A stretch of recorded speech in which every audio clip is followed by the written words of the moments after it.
What's up, people? PaceBreaker here, and welcome back to Warframe Wind Down on Warframe Weekends. So, there's a lot to say, but I feel like it's good.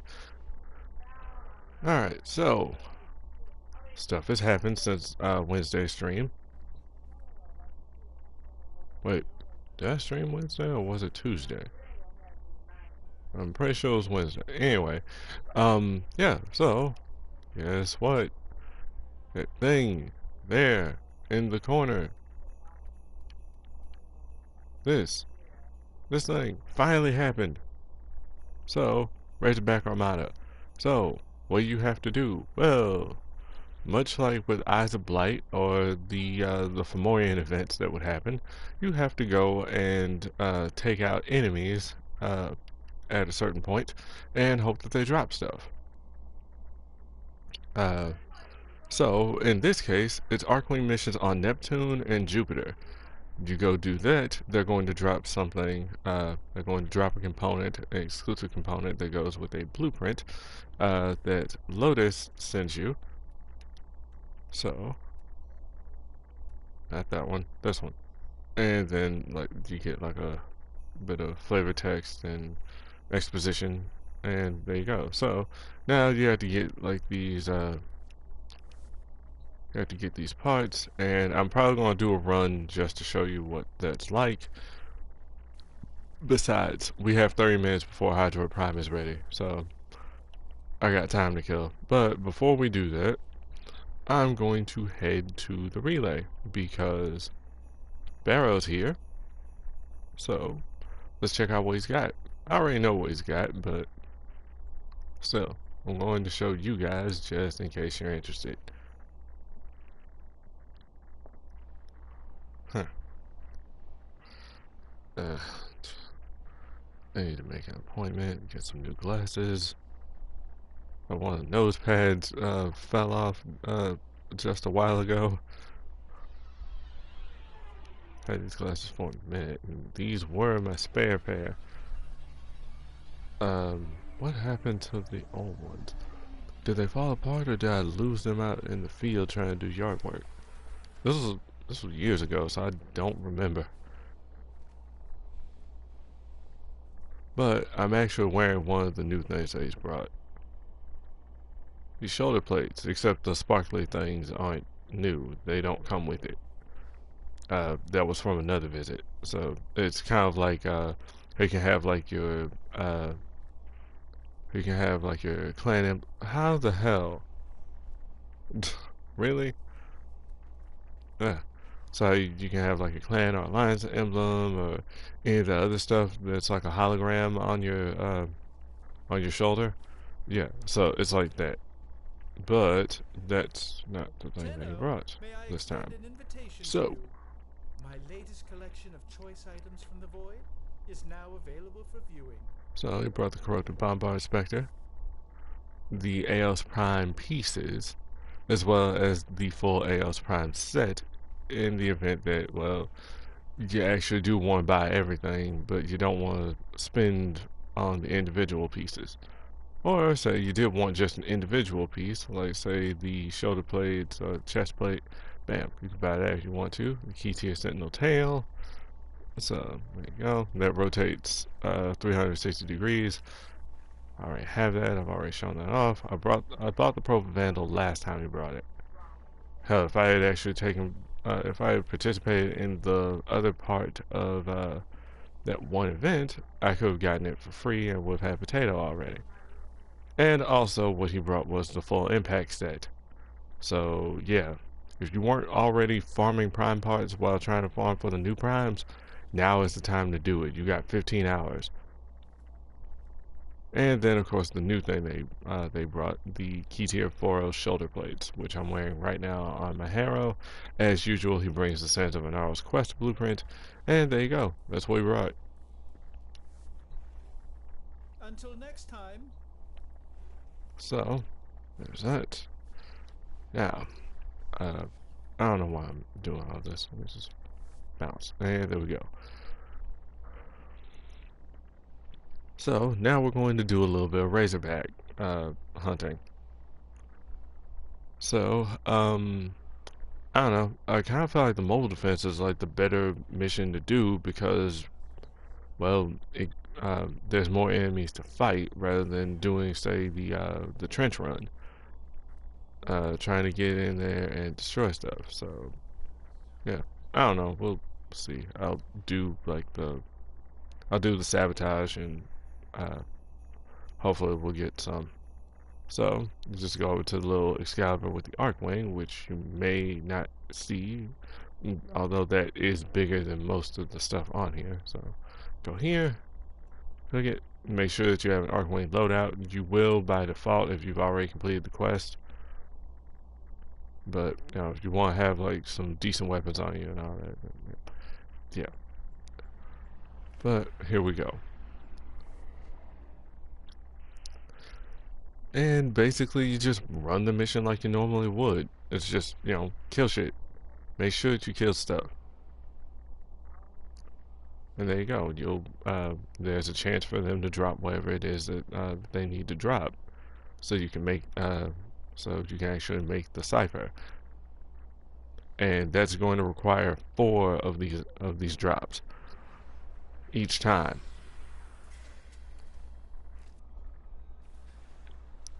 So This is a sabotage mission. Reach engineering and destroy the reactor. shows on sliding, huh? Okay. Whoa.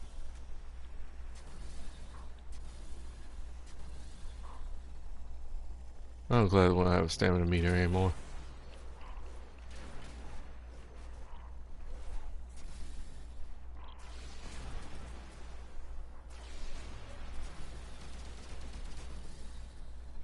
Alright, I forgot I did potato in form of this thing. Watch out for enemy patrols. Alright. Yeah, so what you want to do is you want to kill these things. Kill anything that is an enemy. Simple as that. Still. So the path that we have to hey, I see you. I might need to turn off the thrusters. Even with the control scheme restored a few updates back, it's still kind of a little wonky. Alright. Oh great, this thing. Yeah, just zip, blink. I kinda do want another Arcwing. If not, well, Arcwing, another Prime Arcwing, because, well, we only had the one, and that's in the vault now.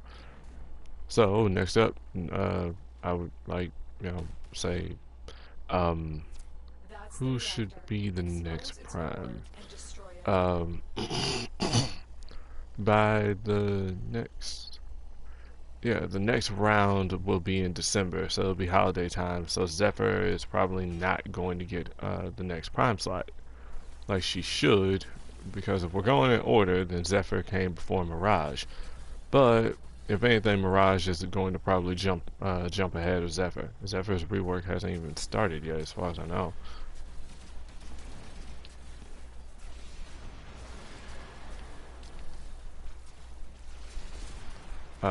Yeah, so I mean, because I'm hearing people talk about Equinox or Mesa, and it's possible for either one of them to jump the line as well. But I don't know. If anything, Mirage will probably still jump. The power core We'll has see. been destroyed. But yeah. So either one of them, and then like Death Cube Prime maybe, or another Prime Arcwing, like say, um, I don't know, Elytron Prime or something. I don't know. Just maybe Itzel Prime. I'd like that. You mean to tell me that we didn't get nothing? Really? This is why I kind of prefer to do the mobile defense.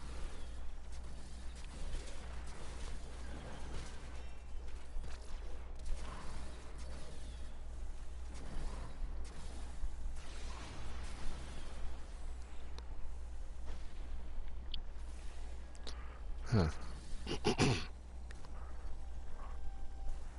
Crap. Come on, there we go. Really? So then with the Arcwing controls, L1 is ascend, X is descend. Seriously, nothing. Yeah, that's bullshit.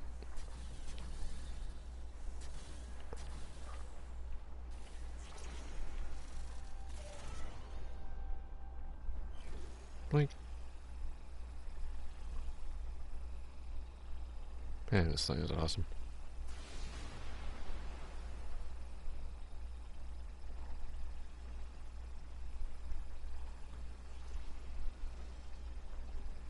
Okay.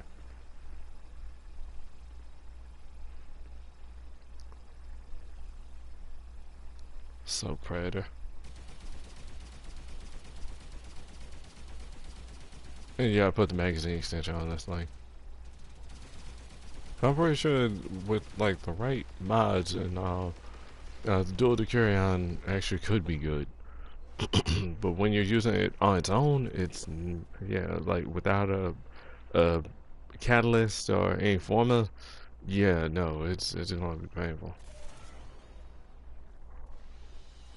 Another job well executed. Oh, so we did get one cryptographic LAU. Okay. Couple of line barrels, a tempered blade. And since I've been playing Arcwing since we got it, and I continue to play it, I got more than enough duplicates of most stuff to actually give to the rest of my clanmates. Since most of them didn't play Arcwing, and some of them are kind of new, or they haven't really bothered with Arcwing since having done the quest. So that's it. Yeah. So I'm also going to double check my foundry, make sure that I've got enough of it. You'll find it under the gear section. Same place where you would find your energy plates and regular ciphers. So yeah, I do need one more. And then when you're ready, you'll just put it in your gear. Yeah, and then go do the mission node from the drop down menu or pick it from the star chart itself. Huh, that sucks. But this mission is faster than the mobile defense.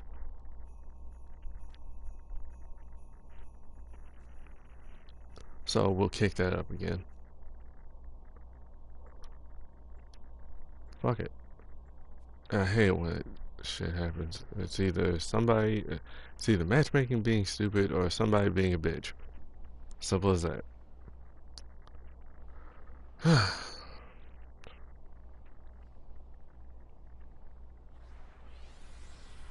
don't know. I woke up a while ago, then took a shower, Reach and engineering now I'm has sleeping started. again. Be careful. And that's pretty much it. It's like I just want to go back to sleep.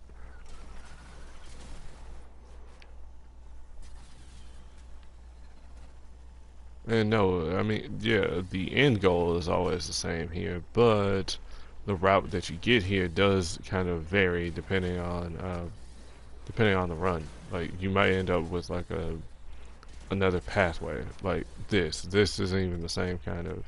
The reactor will have tight security. Watch out for enemy patrols. I actually need to slow down. Let everybody else load in first.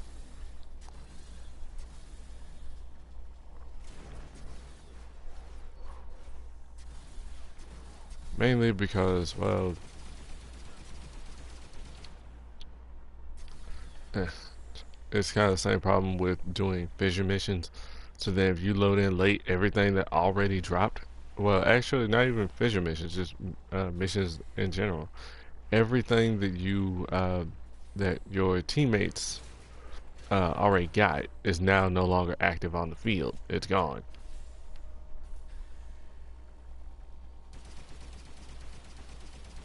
And I missed.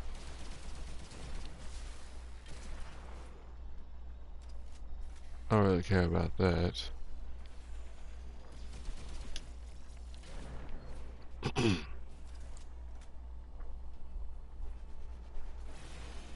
And skip all that. And somebody just made a beeline straight for the fucking reactor. Because you're not going to get the ALUs from just doing the mission. You have to kill the enemies.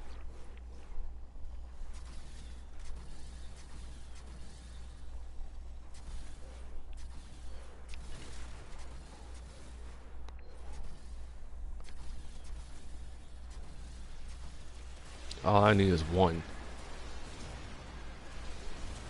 That's the cool thing about this Arcwing, is that you can actually get everything grouped into one little spot.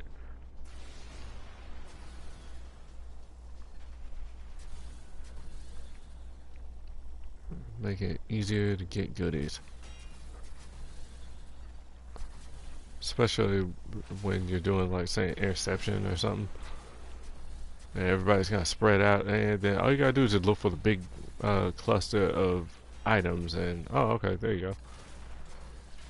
It's actually more of a pain in the butt trying to mark stuff in Arcwing. I kind of wish they'd fix that.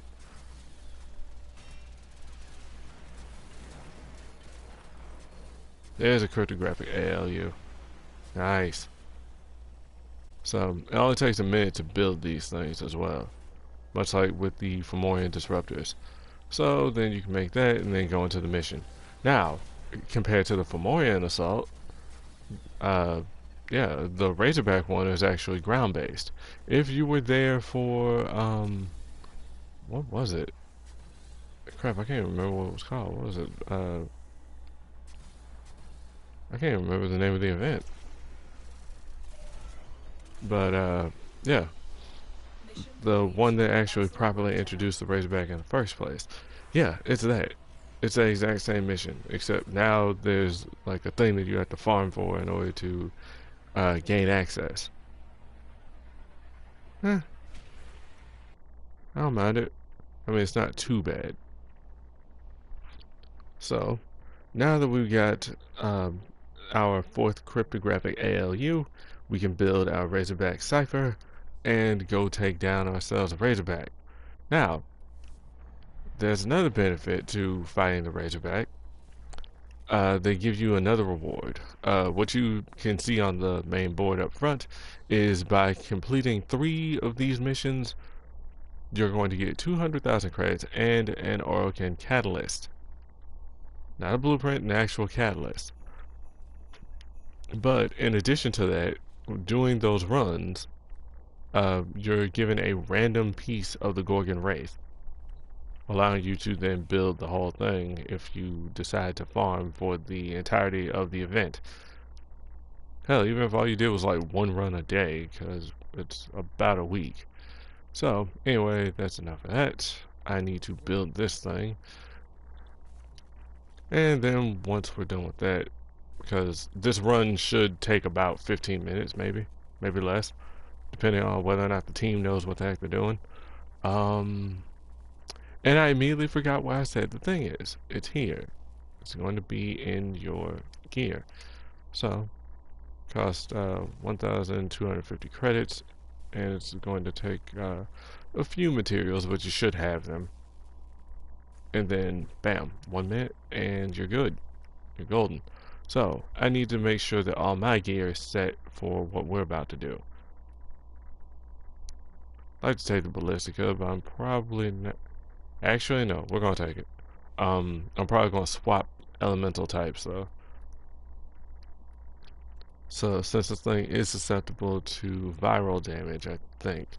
Need to check the list again. 1 second. I'm gonna go look at the codex because I cannot remember what a damn. Let's see. Factions, Corpus, Razorback.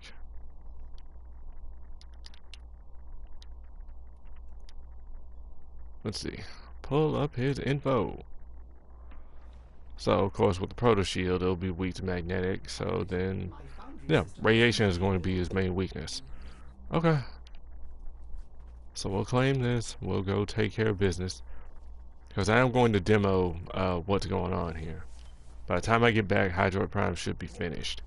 And then we'll get him ready. And we'll show him off. I've already seen some of what he can do thanks to randoms. And he does look awesome. I really like the look of that frame. Alright, so we got corrosive here, radiation here, viral here. Main reason why I run at least 3 different setups on my weapons. Shadow Stalker. It's not just for hunting sentience. It's because that mother hugger ends up inheriting sentient powers, making him a pain in the dick. Nah, I'll stay on Harrow. That'll work. So they're going to be. You can actually see where they are. They're right here, like making their way to the strata relay. So I'm just gonna mouse over that, and we're gonna jump on. See if I can get a team. Really? I couldn't tell if there was somebody being an ass or if that was matchmaking. You know, hang on, wait.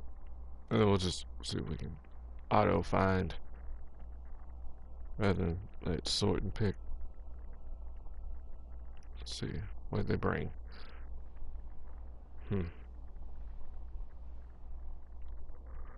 All we needed was a mantis, and that would have been the entire team of landing craft. Huh. Alright, well, this is not very difficult. I mean, yeah, they're going to throw bursas at you. They're going to throw hyenas at you. There's going to be a lot of anti-mowers, but it's doable. Hell, all you really gotta do is just make a beeline for the objective, and you'll be in there. It's kind of like how we normally do boss missions.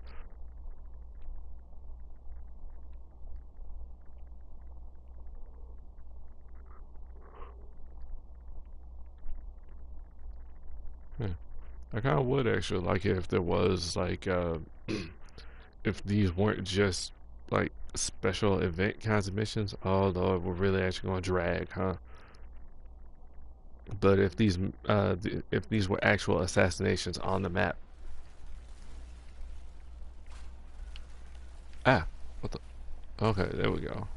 And who's host? Fat Piggy. Condemn. Bind everything.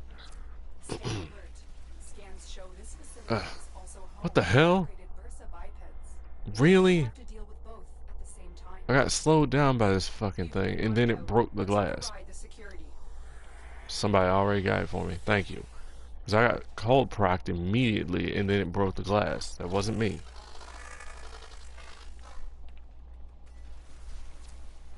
Because they're of the opinion of fuck you, that's why. Now, that was actually a short route, but that's probably because, well, you know, if you look at my tag up there in the upper right, I've gone fourth. I'm in last, so here we go. So, the key here, get in here. There's going to be a crow's nest up there. There's going to be a catwalk, platform, whatever. Get up there, go hack. Because there are bursas in cages. There are also going to be corpus snipers and whatnot. Don't worry about them. They're hardly going to be a threat. Let the bursa out, it'll drop down, then, well, attack the shit out of him. Then hack him, because that's the thing. The Razorback is actually immune to all of your damage. The only thing that can actually stop it is a bursa's weapon. So, let the riot mower attack him, then it's going to go down like the jackal, and then proceed to shoot the shit out of him.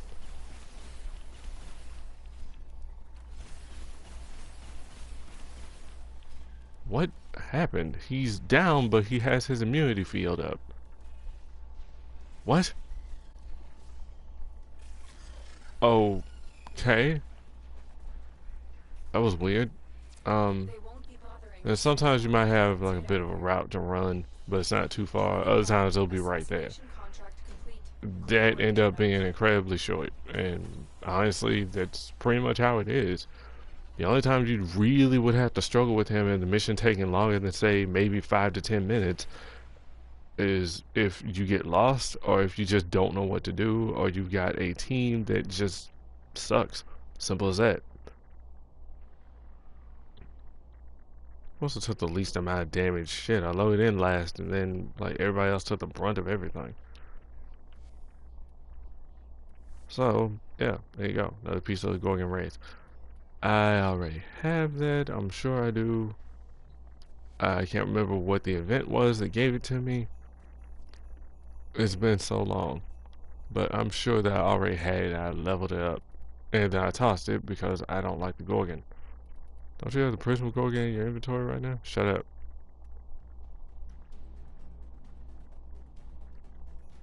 It's not bad. I mean, look at that. Pretty okay stash chance, too. I prefer a 20% stash chance as opposed to 15, but it works. Let's see.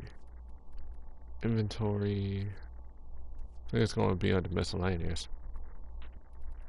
I got all these iotans. I was going to try and sell some of these, uh, you know, or trade them or whatever. See if I can get something of value out of it.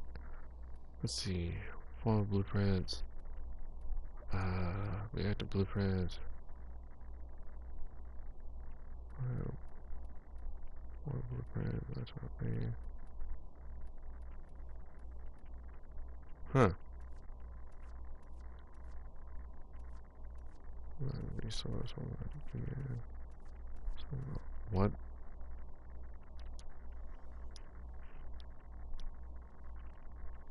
Mm-hmm.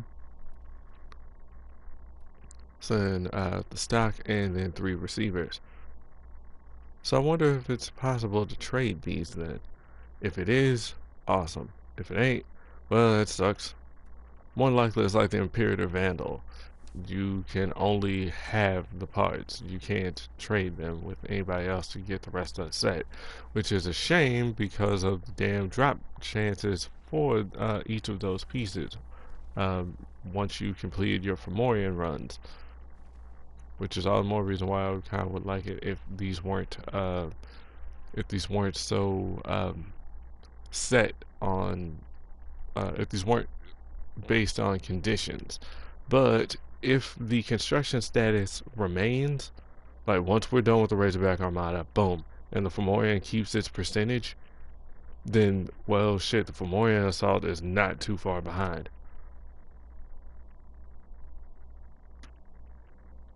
So, why does this go up? Because of these invasions. Well, not the green ones, but the red and blue ones. So, whichever ends up winning, that adds a percentage to their progress, and it continues onward. And then you'll also see in those nodes that are being contested, if it's a Grenier planet, and then bam, there's a mission and it's Corpus now. What? Yeah. Or if it's a Corpus planet, then all of a sudden it's Grenier. It's like, huh? Yeah, that's because they won that invasion, so they are moving in on their turf. So that's why that is. Yeah, I still would like to kind of be able to challenge that without having to go in and do all this other crazy crap.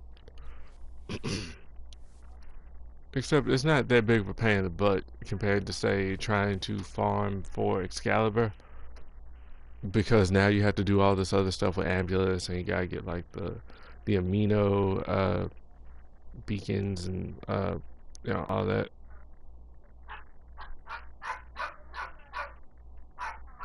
Okay, so I don't know. Let's see. Um.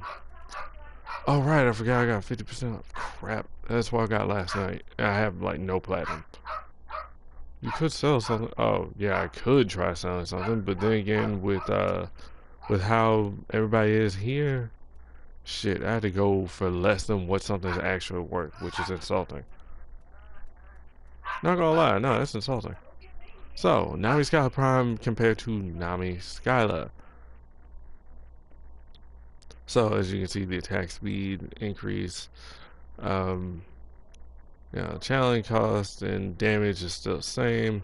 Critical chance multiplier is up dramatically. Now it's got a 20% chance. I don't see why it was so low in the first place. Seriously, because then you look at the Nami Solo. The Nami Solo has a 15% crit chance and a 25% stash chance. It's actually not a bad machete in my opinion. Even though it does look like plastic, it does look like a toy. Then they combine it with the Skyla Stiletto Dagger, which I would like to have as its own separate weapon. That would be kind of cool. But then when they combine, it loses everything. Like, its crit chance goes to shit, its status goes to nothing. It's not really worth using, even though it does look awesome. And it came with Hydroid.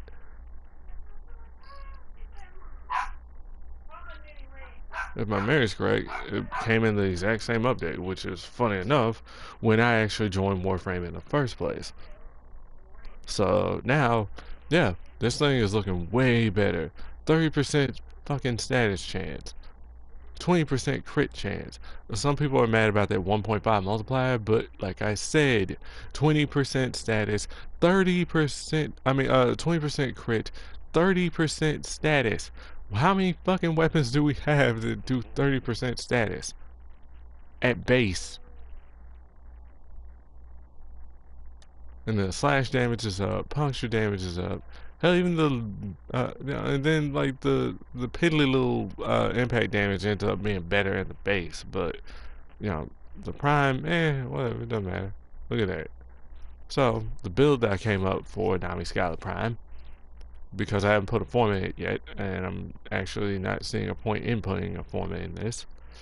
Although I might, I don't know, because there's two V's and a D. So you can put anything on there, really. Thanks to Healing Return, you can put that in. You put Life Strike in there if you want it. Guardian Derision if you prefer Guardian Derision. If you like using some channeling stuff, and you could put any of that crap on there. You put on Northwind maybe. But like, Healing Return and Drifting Contact are going to be like the main ones I'm going to put on. I could do Enduring Affliction. I could, except honestly, they're barely even going to like the status hits, dude. Yeah, no, I'm going to cut their health in half or strip their armor, and then they're going to die within 3 seconds. I don't need the status to linger. But you got options. So this is one of the alternate configurations that I'm coming up with. So basically this, 2 of the damage and status mods, Buzzkill, Drifting Contact, Blood Rush to go along with the Drifting Contact, Berserker, even though, thus allowing us to crank this crit chance up further, because if I swap this out, yeah. I mean, granted, I could put Maiming Strike, I could put Spoiled Strike on there. Don't really want to.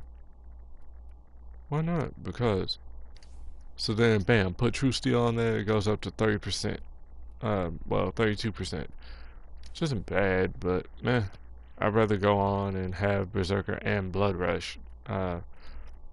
Since, Blood Rush is going to pretty much set up Berserker. I mean, same goes for Maiming Strike. 90% chance for that slide attack to be a crit. That's going to then proc this sucker. There's a 10% chance that shit is not going to work. But most of the time, it's going to crit, allowing that to go off so that then you can go much faster, more DPS. And of course, since I got a prime pressure point, it's in there. I am probably going to try and buy another one next time Baro brings it. And of course, condition overload. How the heck do you get that? Go to the C lab on Uranus. There's a specific enemy that's supposed to drop it. But you can also, if my memory's correct, that's where you get it. But you can also transmute it, and that's how I got mine. Actually, no, it's not. No, I actually got this on my first try. Shit, because I remember the message. I sent like a group message to my clanmates, like, first try, motherfuckers. Went into a survival with my Necros. First 5 minutes, bam, got it. Bounced out. I thought about staying and farming more for everybody else, but I'm like, nah. I can actually claim him, right? I do have a slot open. Yeah. Wait, how do you have a slot open? Because I got a free Frost Prime with that Prime with Prime. That slot was also intended for Glass Frame whenever she comes out.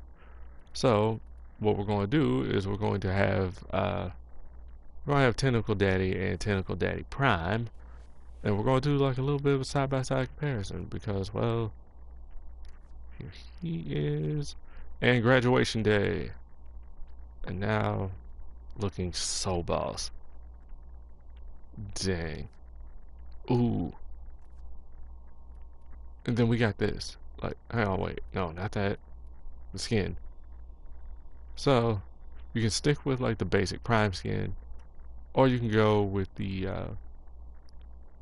like the Immortal skin, which is pretty nice. Or you can go with the basic Hydroid skin, which, not gonna lie, is very ugly and hard to color. And that's why. Oh snap! Yeah, and then I keep forgetting that when you use Immortal skins, they do take on aspects of the Prime.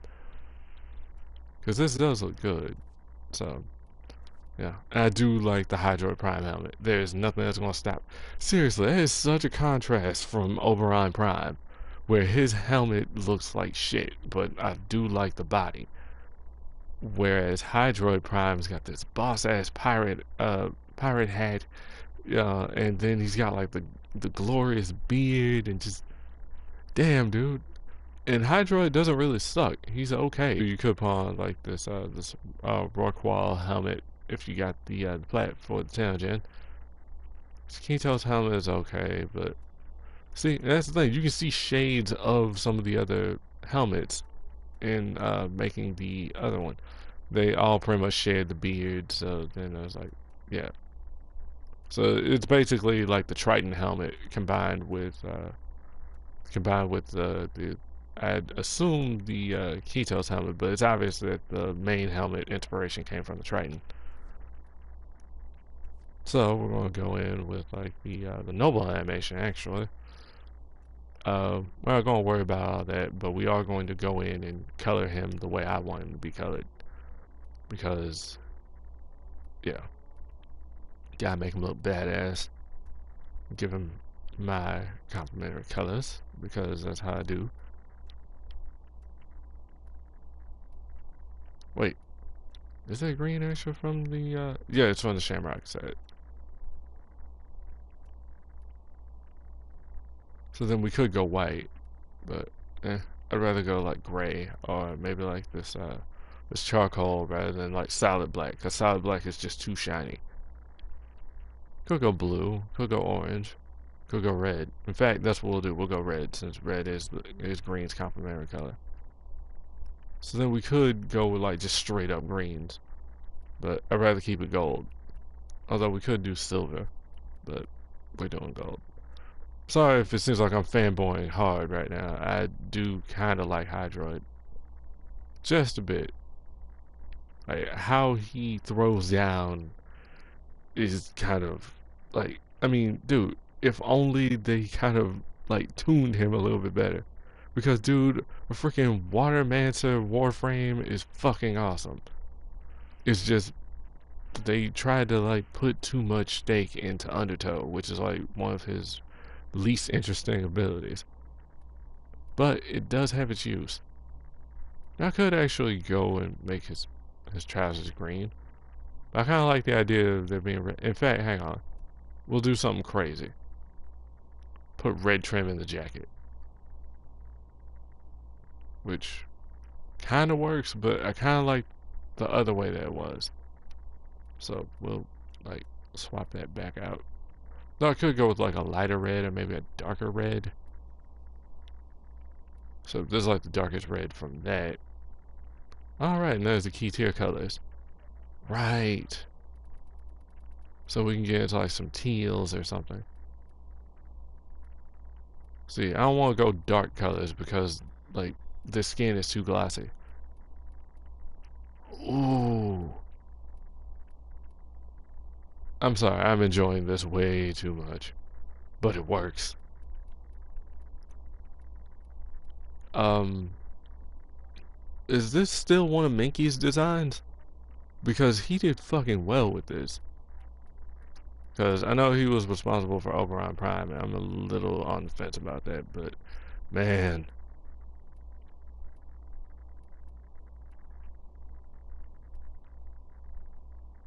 Alright, this actually kind of works. We're gonna do it like this. Alright, and then we're gonna... I know, I'm sitting there spending all this time decking him out. This is my Hydroid Prime. So then with the immortal skin, it's got its little immortal blotches that it likes to do. So, like I said, look at that. That is ugly. I'm glad that they decided to kind of change up, but he's still glossy. And that kind, I guess, that kind of goes with, you know, goes with the theme, sort of, but not really. But damn, dude, he looks so plasticky. But yeah, so basic, immortal. Well, prime, immortal, prime, immortal.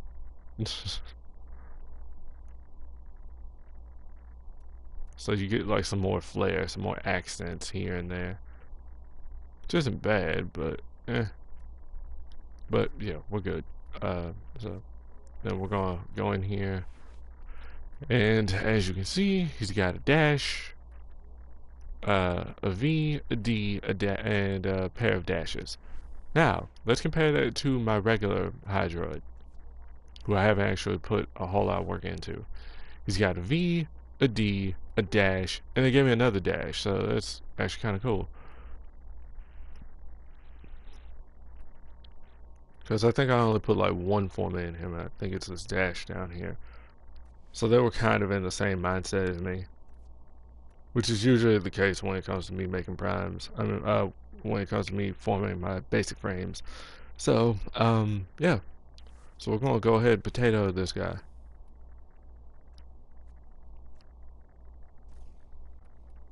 Boost him up. And then we're gonna go and get ourselves an energy siphon. And I also need to screen cap my build in case I didn't. I'm pretty sure I did, but just to be safe, we're going to screen cap it anyway. So config A is this. We'll jump over.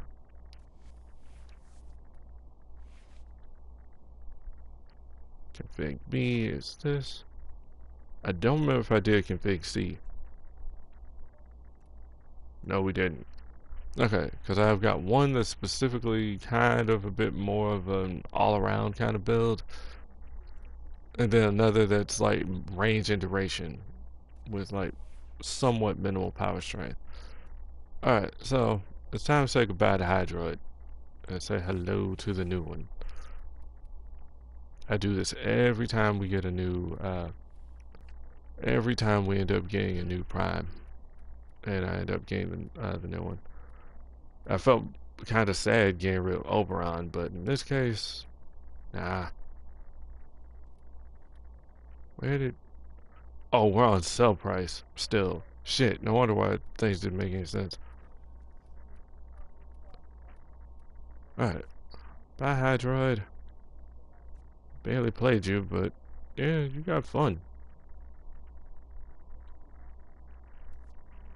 Alright, so now we've got our gilded pirate lord. Hentai frame is ready. And of course, there ain't a proper blunderbuss, but fuck it, I'll take it. Granted, you could give him like Tiberius Prime, or once these things become colorable, man, yes. You can also even use the Scourge if you didn't want to use like the Sidon. And then of course there's Czar. Or you know you wanted to get crossbow style. You use the Zhug or the Attica. I don't know, but I'm excited. New alert marked on I need to start tearing navigation shit up.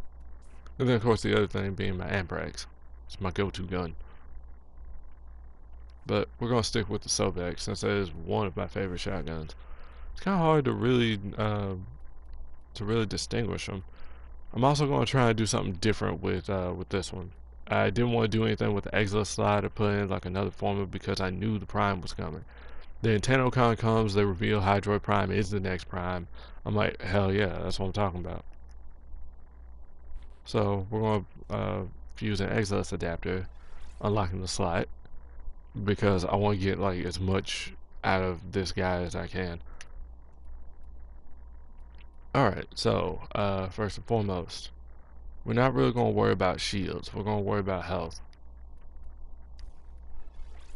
And then we'll probably put some armor in as well, but, yeah.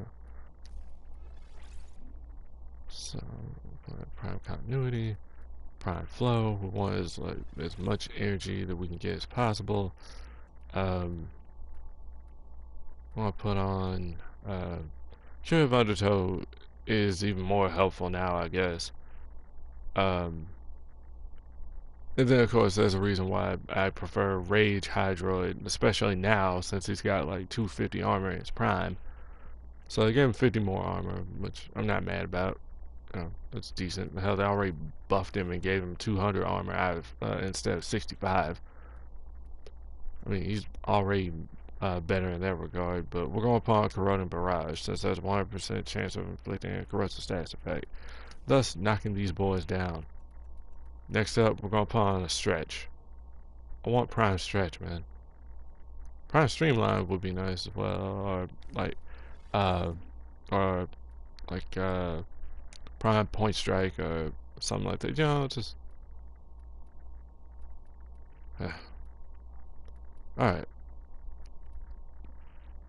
Let's see, so we doubled up his capacity, so where he would normally have, um, like 23, it's now 46, so we can, like, pick and choose and do whatever. Wait, what do you mean 23? Oh, right, and then, like, plus 14 because of the aura. But, 23 because I'm master rank 23, so, like, it coincides with all that. This needs to be an Exilus mod. I mean it. I really mean it, DE. This needs to be a damn Exilus mod. Now, I could go quick thinking, but I don't care about using quick thinking with most of my frames. I just don't do it. What was the other thing? Power strength, yeah. Strength and fortitude. Yeah. So no efficiency? Oh, there would be efficiency. It's just, well, given this setup, we're not really too concerned with it. And there we go. Now we're gonna go and train him up. Well, I mean, there are some other things that I kind of would like to mess with here. So we're just gonna copy main armor right here. We're going to change this tertiary color to red because that's the original intended color. I actually do like the Hydroid Prime armor though. That's pretty dope. Nice. Seriously, that's better than anything else I got. Chest armor. We actually are going to put this on though. Because that cancel awareness, yo.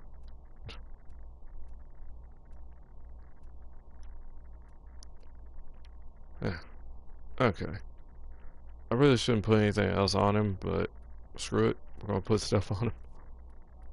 Assign data. Yep. If anything, I always just go straight green instead of trying to like put in some complementary color. Let's see. I think we're probably going to do Vistapa Prime. I'm sorry that I took so long to. Oh crap! I didn't even see that. You can copy attachment colors.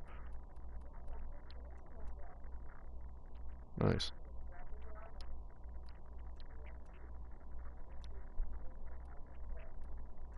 Alright, so we're gonna copy this. Bam. And now I gotta put my I had to put on regattas, but I do want to put on sigils. So let's see. What do we have? I want like if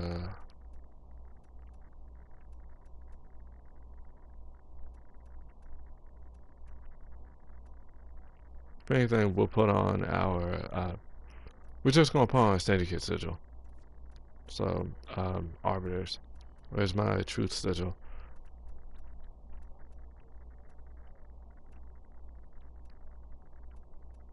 Okay. And with that, we are good to go. So now we can go train. So that would indicate that we've been streaming for at least 30 to now approximately 40 minutes. Okay. But yeah, we're gonna go and take him out there and get him trained up. So we're going to Hydron set now, because that's where I usually go. Gonna try and get a decent setup here. We're gonna wait, see if we can find anybody. If we can get some Neos as well, that'd be kind of cool.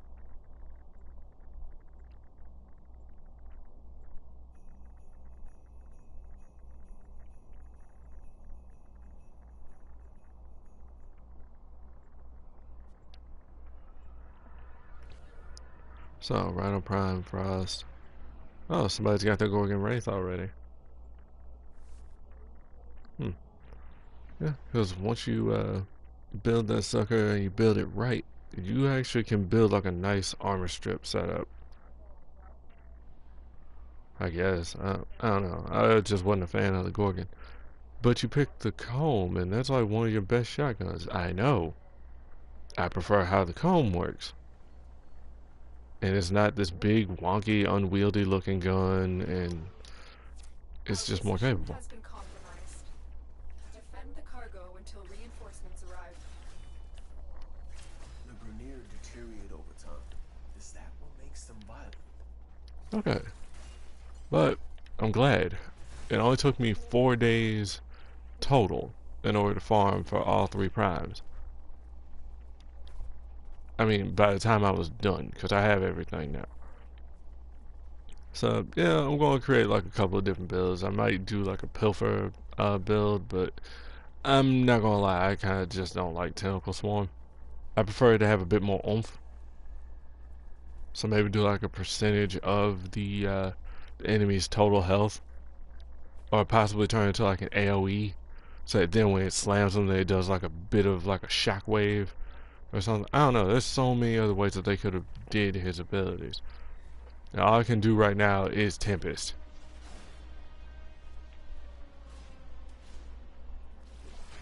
This looks. What's a little bit more so? Oh God. Why is it that everybody likes to do this bullshit bright ass energy on the Zen Star? And charged up. Just pelt the shit out of him.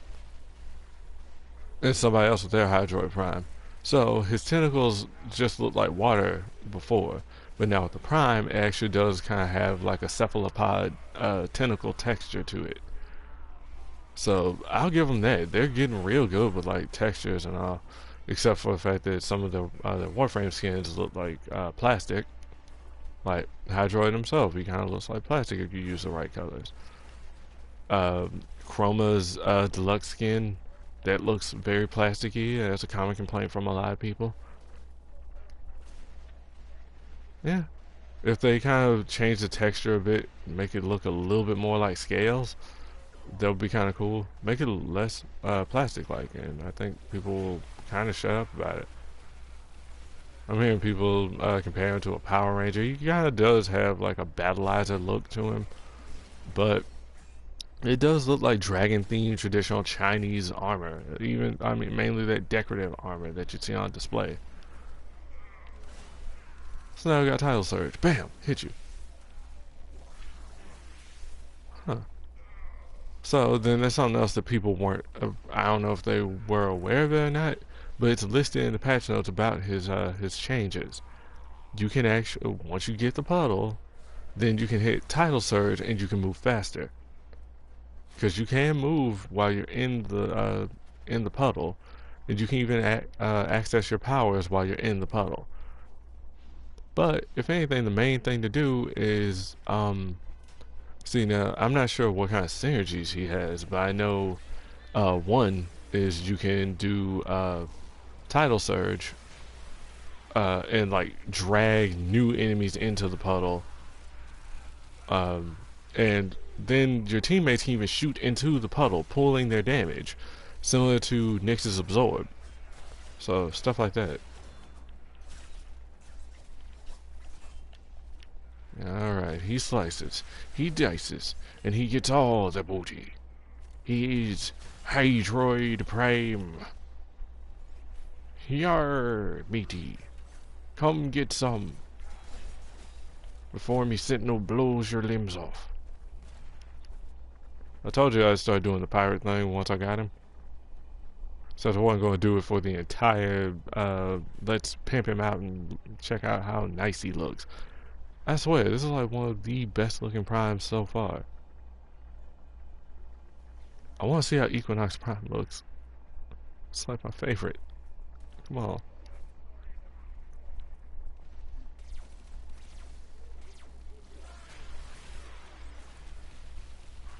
Yeah, focus time. So that proc, strip that armor, and just start ripping them up. Level 4. Or rank 4, whatever, it doesn't matter. Alright. And also with new games on PlayStation Plus, I am going to be starting another stream session. But you haven't even finished Darksiders 2. I know. So I'm actually going to end up doing like a separate stream. So do you even still do Let's Plays anymore? Kind of. But, you know, like the definitive answer, I kind of want to just stream now. I mean, there's like less edits that I have to do and shit. And you guys can actually watch everything as it's happening. So, that. I don't know. Except, I'm also kind of not as, you know, not as, like, bam, on point about trying to game and being like that devoted to playing games, and I don't know, it's just kind of hard to keep up with shit now, especially when like the industry is bullshitting so hard right now. I really don't care that much, because when you have little to no income, you know, like $60 is an investment. When you broke as hell, there's, you know, no, you better make sure that whatever it is that you're spending your money on is worth it.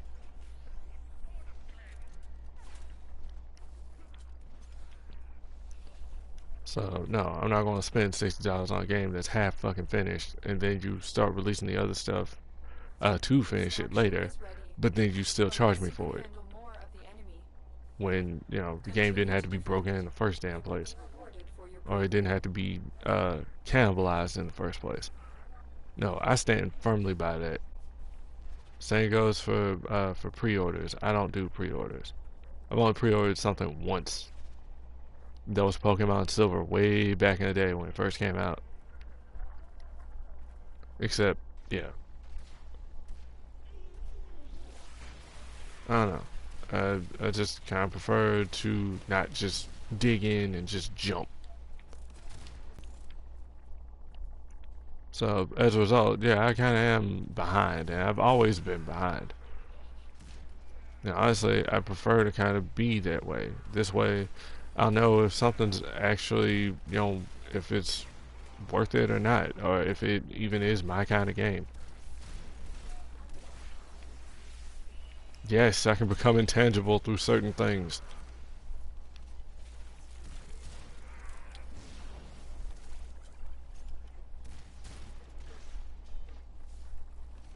Huh. Okay, so now we got the undertow. So if they survive the disc, they end up getting hit by this. That's the other reason why I'm using Prime Flow. So then I can do that. In fact, I can actually go a step further and stand right here and just trap everything. Now with the right range, oh man. So let's call down the rain. So for the fact that I'm also not moving very far. But that's because the ability is also low rank. Looks like you're all wet. Oh, just how I like them. Yeah. Ew. Yeah, that's right. Let's see if we can put this out. No, we cannot put it out. Shame. So for the fact that I'm not going to use this just to troll teammates, I'd rather actually put enemies in this shit, get them grouped up, and then let them go. Now, tear them up. God, you cannot see anything. It's like looking into a freaking Nova.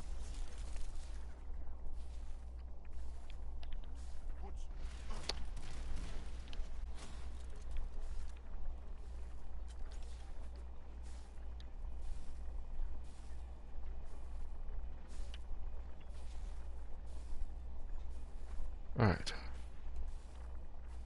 Huh. So, I figured, yeah, I'll try and use like an earth tone as like a compliment. Rather than say, yeah, so black will be like the base and then green will be the accent. And then we'll use this as like a complementary color.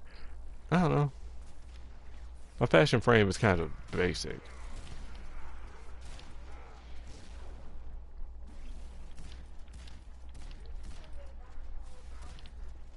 I had to do some math.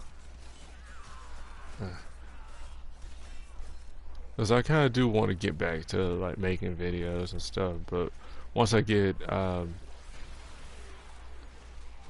like once I end up getting the new computer together, but like this kick-ass editing software that I do want to get, it's expensive as shit, and I would prefer to use it for like other stuff when I get established. So yeah, so then because it's mainly used for post-production and color correction, all that kind of stuff. It's actually kind of meant to be used for film, be it independent film or otherwise. But I'm not really established enough because I would actually like to do like behind the scenes footage, making of stuff and everything for like recording sessions for musicians and whatnot. That'd be kind of cool. I would go with that other passion that I thought that I had. I wanted to be a photographer, or in this case, a videographer.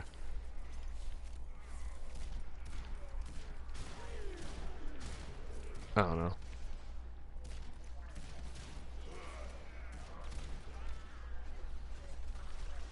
Man, like they're just keeping me topped off. That's the other reason why I didn't want to put on shields.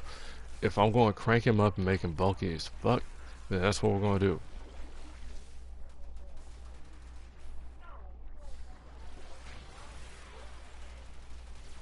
There we go. So then, of course, I can use the curative undertow in order to heal the team. Should we not have a healer? I mean, yeah, it's going to end up burning his energy, but then he'll be okay. That's a rage Hydroid. Oh, I was gonna say, oh, if we had like an EV Trinity, except then the EV Trinity basically, Trinity would then just make Hydroid unnecessary.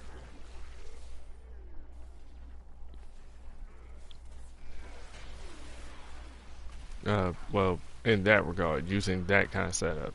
So Harrow maybe.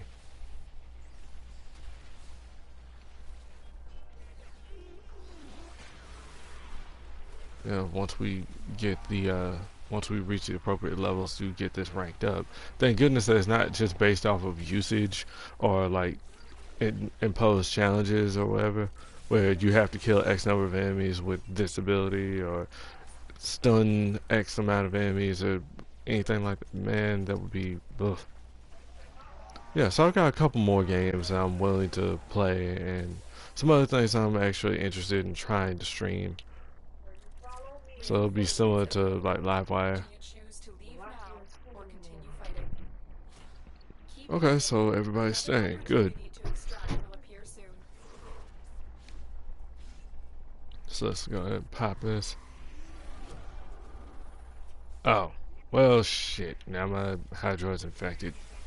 Or he's probably been infected since we've been flipping all over the place. So yeah, then there's like the charge ups and all. See that I'm actually charging this. All I can do is just hold the button and hope for the best. Seriously, this bright ass energy is making it hard to see any damn thing. God damn it, this isn't. We don't need the sun. Did I kill him? See, I can't even see if I'm killing anything. See, now that's trolling.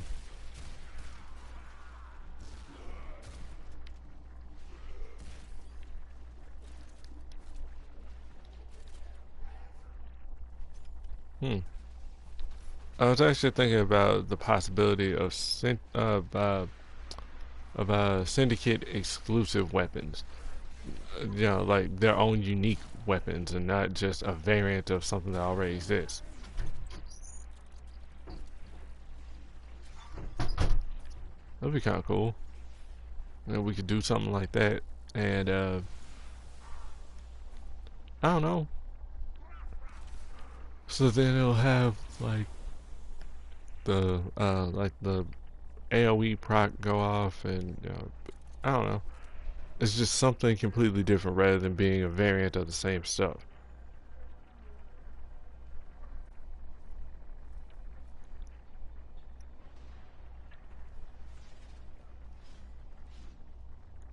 I'm so ready to get this other ability.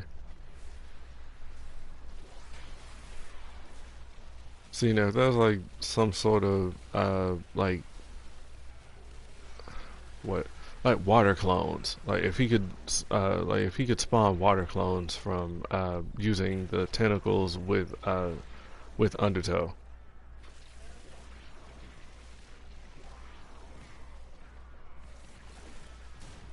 See, I'm still stunning them enough that now they're down and I can take advantage and shoot the shit out of them. So why are they not using Tempest? Oh, they are. Yep. And then, see, I'm not sure if they're supposed to take additional damage or not. If they're already caught by the tentacles and then they get hit with the rain. They should.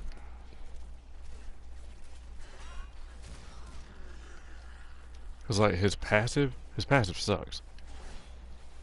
A chance to spawn a tentacle on slam attack. The fuck is that? How about a chance to actually, how about a chance to regain some of his energy if he ends up getting shot? Or maybe, I don't know, like, let's say a chance to possibly turn into a puddle, to avoid death. It's kind of low. So it's like, say, a 15% chance or some shit.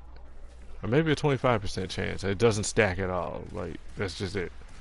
Like, so then it seems like he's about to die, then he can turn into a puddle. Every now and again, you got like a 1 in 4 chance of actually being able to cheat death. Or maybe, like, I don't know, say a chance to absorb enemy fire instead of actually take damage from it. That's how I do it. It'll be like a water body kind of effect. So then, like, he just, like, none of that. Like, it goes in, but, yeah. It's basically him being able to just, like, matrix that shit and just drop the bullets right there.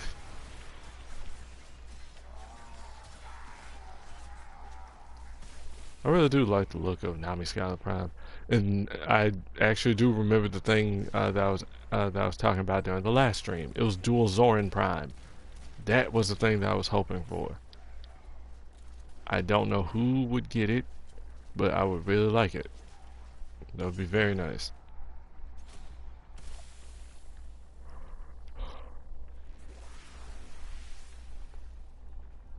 Oh, so it's still affecting me. And then he does have that the other augment where he can clear status by passing over an enemy. I mean, passing over allies, washing over them by turning into a wave, and then bam.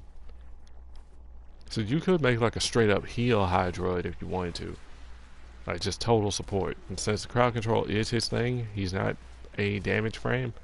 He does DOT with some of his abilities, but that's not his base. They hit me fucking hard, man. Unfortunately, your Sentinel is going to be deactivated next update, unless he's doing it now. So then, like, you don't have like a giant horde of ammo and loot just above your head. Yes, I have it. Release the Kraken. Oh, that was nice. Somebody actually gave me health. Thank you.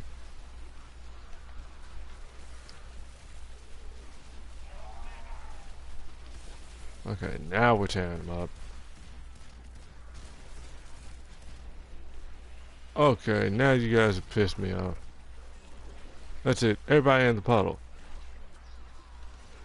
Cuddle puddle. Wait, do we have like a energy leech?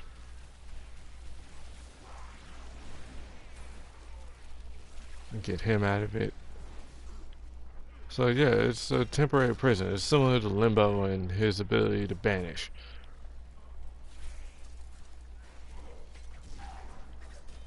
Oh snap! I didn't know I could do a finisher on him. Nice.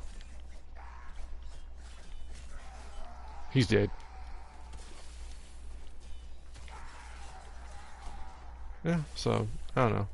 And once I get everything set up, because I think I can actually stream stuff on my MacBook, but it's old and I haven't upgraded the RAM, mainly because it's not going to get much of an upgrade. I mean, it's better than what I got now. I mean, like 4 gigs of RAM, and I'm now down to like 1. So, like, the most I can go up to in a mid 2010 MacBook Pro, whoa, almost knocked over my drink, is, yeah, like the most I can go up to is 8 gigs of RAM. So, I could do that, but I kind of don't want to.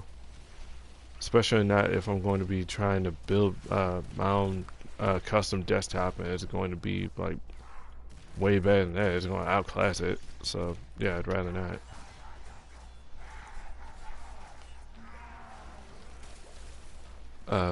I don't know. I mean, granted, you can still use that as like a mobile workstation compared to like the other one.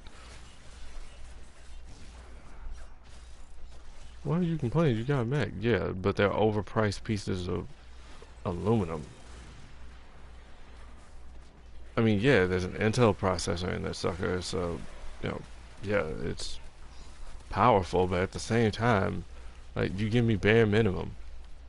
Well, you could have paid for an upgrade, yeah, but they wanted to charge parts and labor. Fuck that. I can spend $60 and get a 1 terabyte hard drive and put it in the machine myself.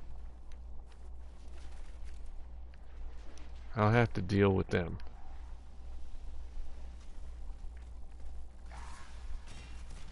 And for the helmet,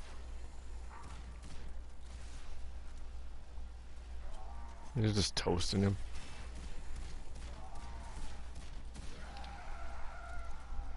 Oh, that horrific scream. Oh wow, I hadn't heard that. Extraction Actually, ready. in 5. Hell yeah, that's the one. Yeah, that's the new one. Yeah, that should be the one that also has the Hydroid Prime Neuroptics. I'd be so pissed if. Okay, I was about to say, I'd be so pissed if I've been talking this entire time and the mic has actually been muted.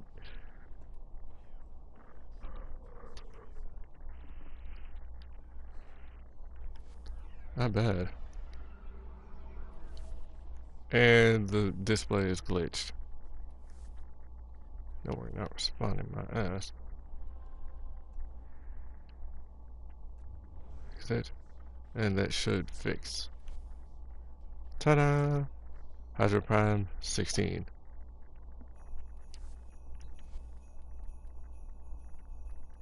So let's see, last mission results. I took like the bulk of the damage. Well, not like, I did take the bulk of the damage. Second most damage dealt. Uh, second most kills. Melee kill. Shit, really? I'm going to assume that the Zen Star also counts. Fire accuracy 60%. Hell of a lot more pickups than everybody else.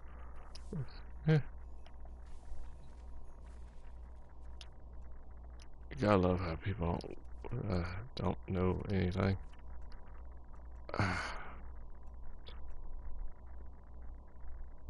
So, another one of these with another Hydroid chassis. Sweet. And like I said, the N5, which should have the Scala blade. Yeah. I don't know why I was saying it was a Hydroid piece. I don't know.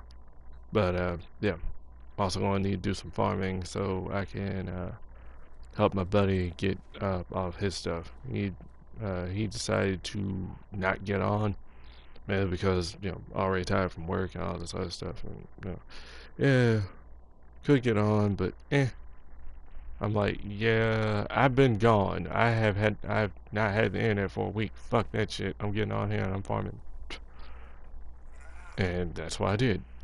And here we are, Saturday. The Warframe is built, ready to go. So we got the ballistic first, and then we got everything for Hydroid. Scala was the last thing. All I needed was the main blueprint. Dang, he looks so badass. Because I remember when this was first released and they were showing like the 3/4 view, people were saying that he looks like a samurai. It's mainly because of the crest, I guess, up here.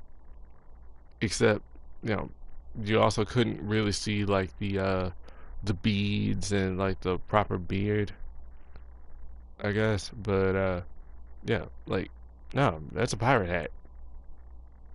I mean, like, that's a straight up freaking pirate hat. Like, he looks too much like a samurai. Yeah. I mean, these are coattails. This is still the same as, like, the basic. So, you gotta appreciate the cloth physics on this shit, too. Bravo. You guys are doing real well with this stuff. We're not gonna be using the Ballistica. What are you gonna be using? High stilettos. Learn how to alphabet. Although, if I wanted, we rock these. The Ock Broncos. I love these. These little hand cannons. Yeah, there's several other hand cannons that you could use. You use like the Fauna, the Maridetron or the regular Detron. You could use like the Maillock. The Zoxy I do need to work on, because this actually is a pretty decent weapon. Like, already I can see what it can do. And then of course it's got a couple of dashable areas. So if you wanted, you could get you could In fact, I wonder. Like, let's see. And then you put on, say, like, and that just makes it like 5. So you get like 2 more instead of, yeah, no thanks. Let's see. It's got puncture and it's got impact, so you could put on this. Except it's not really for that, it's for the elementals. So you can actually crank the elemental damage up dramatically, as well as have a couple of dual stats, or possibly even throw in something like Seeker so that you got that 2.1 meters of punch through on there, allowing the shot to go through somebody else as well. Which makes me wonder how that works on this, because this is similar to using something like, say, the Talons, which which are these like throwing weapons that end up sticking, and then you activate secondary fire in order to detonate them, which is pretty freaking cool, especially if you can use them with Ivara's Navigator. But yeah. But yeah, this is gonna be good, especially with Saren. So let's go ahead and boot that. Put this in, and then like this thing naturally does gas damage, so you can wreck Corpus pretty freaking quick. Yes, you can use fulmination. For those of you who didn't know, this was one of those mods that you can actually get during the Ambulance Reborn event. I believe you still can get it. I'm trying to remember who you get it from, because Glast was giving, well, he was rewarding all of those mods, even though they were clearly mods belonging to another group. So Let's take a look, huh?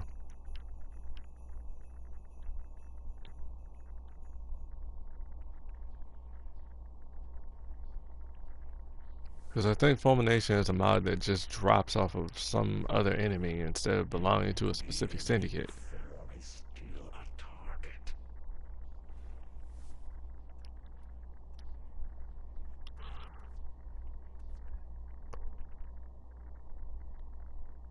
Yeah. Yeah, because now we got some stuff for a couple more weapons. I made sure to pick this sucker up, even though there's not really a point in disarming them. We're going to dismember them. They're not going to even have a chance.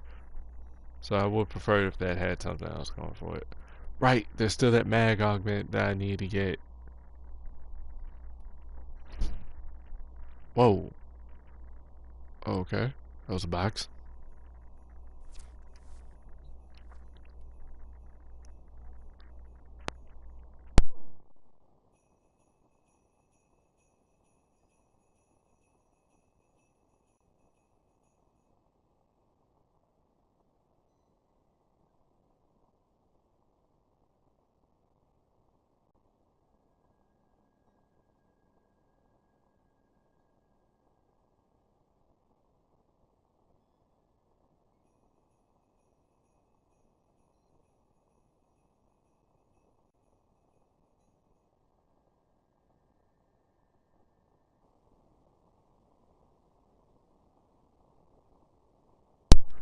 Mic check. 1 2 1 2.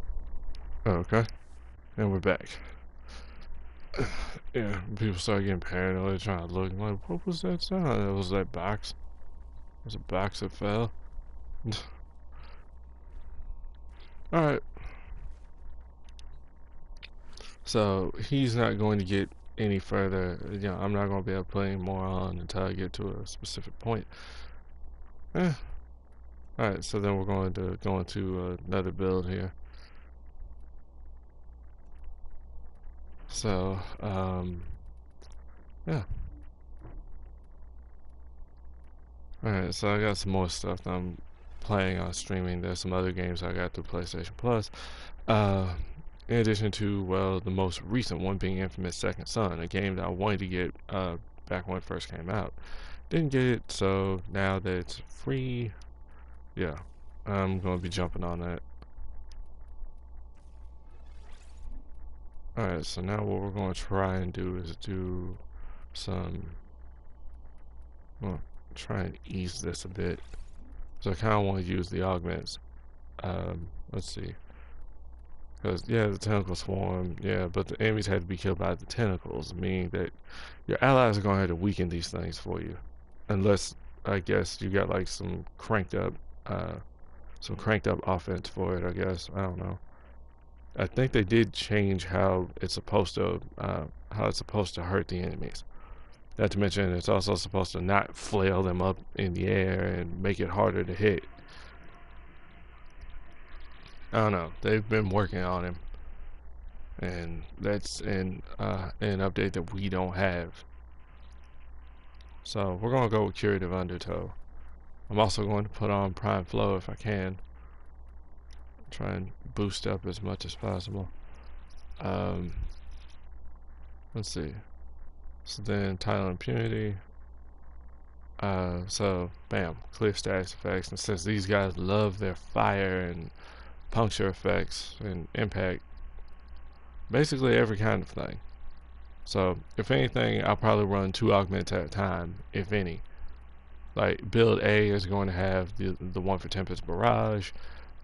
Build B is actually going to be kind of neutral, except for the fact that I kind of did have a specific build in mind. You've already seen what that was, and it's basically range and duration, and it just, you know, it's made specifically for CC.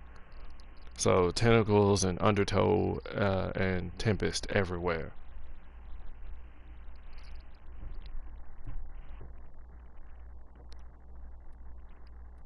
So let's see. What is the other thing that we're gonna put on here? Stretch, because I want more range. Although we could go overextended. Do we have the smaller overextended? Yes, we do. Okay, so that's that. And then I can put on stretch as well, so we can cover more ground for this. And then we might be able to put on intensify. I'm not sure. We'll see. And I'm going way too far because I'm past the nines. And there you go. 175. The other thing would have been putting on the other augment, which would have made it 160, thus making it less of a, well, I said augment. The exhaust mod should be cunning drift. Pop this sucker in, bam. That's another 15 ability range.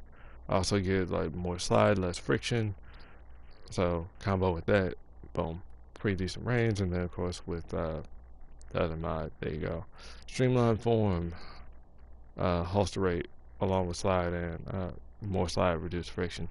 So yeah, if I wanted to build a Naja that was like way too freaking crazy, and he's just all over the place, you can't touch him at all, and he's just like burning up the ground, beautiful. Alright, so let's see, what else the heck are we doing? Because I'm going to try and max him out before we're done. So power drift could work, but I was saying that I was trying to put intensify on. That's probably not going to work because I believe intensify should be 11. Yeah, it is. Speed drift was the thing I was thinking of. Sprint speed and casting speed. We don't really need it, but then again, maybe we do. I'm not sure. I haven't tried to mess with natural talent with Hydroid yet. But the main thing that I was trying to do here, give him a full tank of energy, crank up his duration and efficiency, while also giving him a decent amount of range, allowing him to basically do what I wanted him to do, and that's be the healer, be the one that can cure procs and all. So what we're going to do is we are going to crud. I really did forget everything I was trying to do. Because I was trying to look at who gave fulmination. Nobody does. It's by the drops. So you're gonna have to find it. Okay. Yeah. And then of course the other thing being lethal torrent. And there you go. That's 80% right there. So I am going to try and cut these down. So we are going to put a V polarity in here.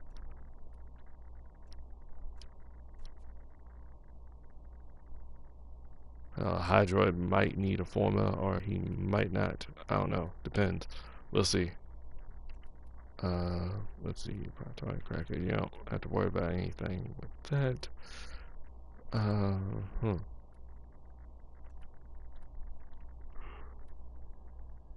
That'll be 8, so that's not gonna work.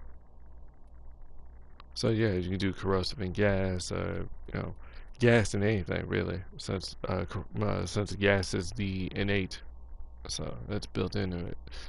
All right, but I would like to put fulmination on this and test some bitches up. All right, so the other thing I'm going to do is I'm probably going to swap out into one of my other guns. Probably going to put on the Amprex or the Comb. I don't know. Might as well go Amprex.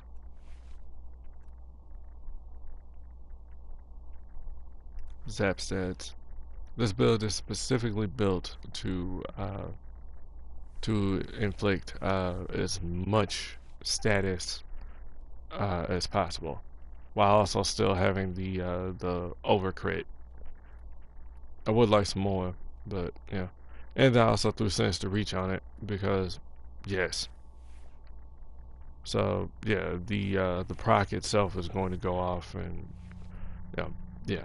So hang on, I kind of do want to mess with this a bit. Let's do viral. I would go corrosive this way I can just strip the armor and they'll be like wrecked. But viral is going to cut their health in half. And I can't remember my mods. So yeah, the damage itself is kind of weak, but it's going to go like into ridiculous territory.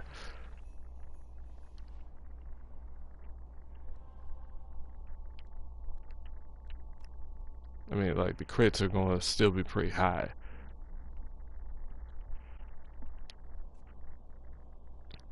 And that's basically what we're building it for. The fuck is that? Let's delete the session, start again. Alright, I forgot everything that I already did already. Did some Razorback stuff and showed off what Baro had, and yeah, I basically covered everything that was on that list. Everything that's in the stream title, although it's probably not going to have that title. Next stream is probably going to have the title because for some reason, trying to stream to Twitch through the PlayStation ends up having its own little stupid thing go on. Really?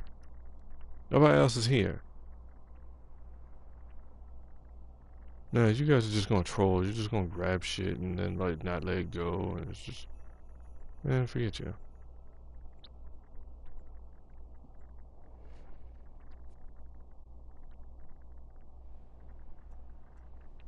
And see, yeah, that kind of is power creep in terms of literal power. So then, yeah, Warframes have like their own alternative things. See, that's why Nick shouldn't have even had that disarm shit as part of her passive. Like, whoever came up with the passives really needs to stop and reconsider that and not just, oh shit, we're running out of time. This. It's a bad idea.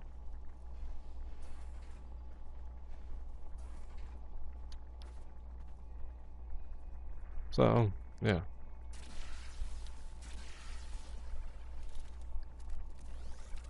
Ah, Banshee. Here. That you got them measly little plates. So, this is how you do it. Get loaded. So I got Sobek, Fauna Prime, the kind of Prime, carry Prime with corrupted projection.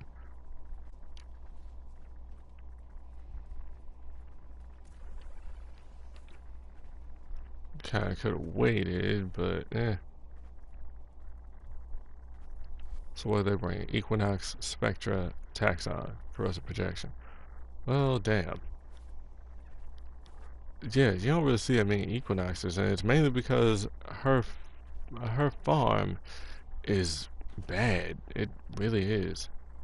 Like, there's nothing to set up how you get each respective part. Like, that's just it. Are we ready? Because like, yeah, because you're basically farming two separate warframes from the same boss. So, neuroptics, chassis, systems, aspect, blueprint. Twice. Oh, shit. I forgot to put my handshake. No, I still have my handshake. So we got an Oberon in here too, thus making my job completely pointless.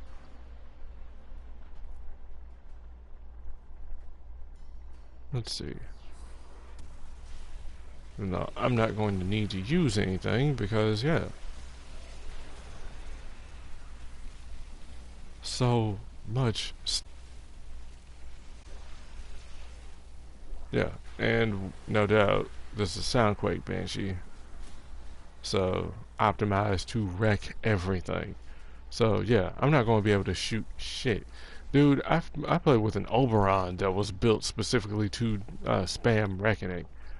Well, except he still needed to put down a whole bunch of energy, which was ironic due to the fact that I was Harrow at the time. I could have gotten you energy if you stopped reckoning the shit out of everything and killing it.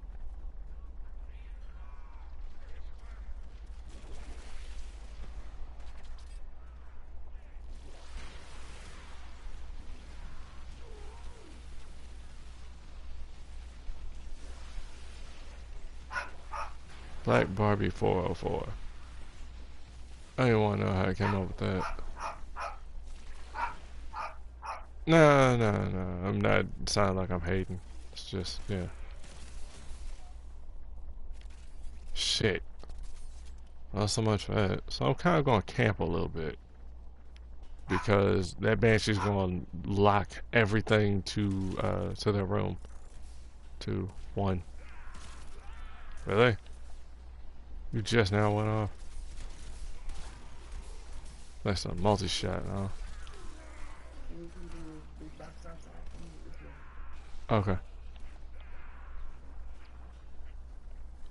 Alright, so I just need to get somewhere. I will be right back.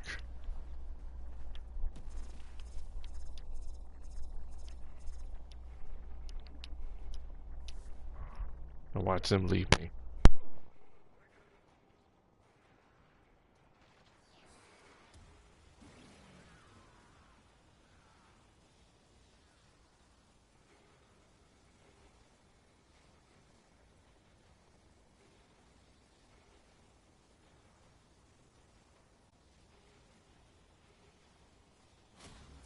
I will consider what I've learned from the skirmish.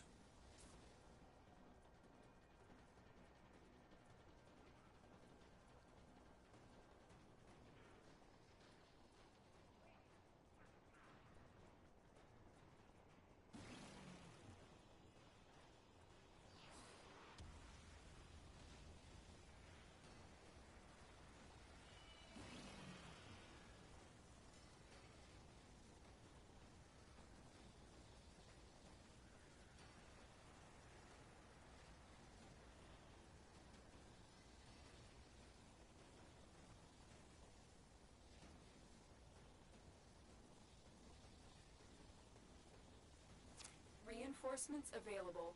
Do you choose to leave now or continue fighting?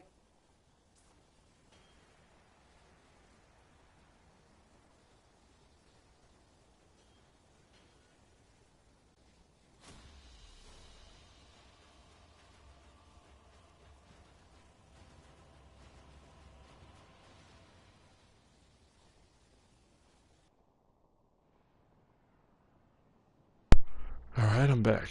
Oh. So, I didn't get, okay, so I didn't get completely booted and I still have my stuff. Huh. Okay.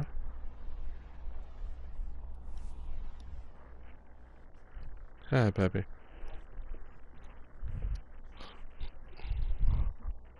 Okay. Not bad.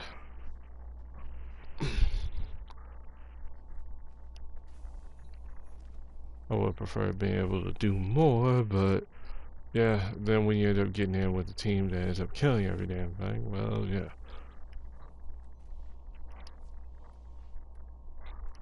Okay. Now let's take this. Let's see what we get.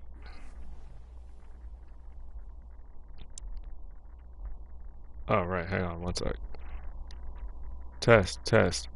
Okay, doesn't sound crackly. Okay. That's the other thing that I really didn't want to do. Like, keep, like, getting in the way and messing up stuff. So, let's see what you got, Suda. There's my Cephalon. Thank you. That's what I'm talking about. That's what I'm talking about. Shame that their odds with New Loca, because I'd like to be with both of them, but yeah, it's gonna be one hell of a debacle trying to like date the one girl while trying to avoid the other. Nope, can't get seen with both of them. Uh-oh.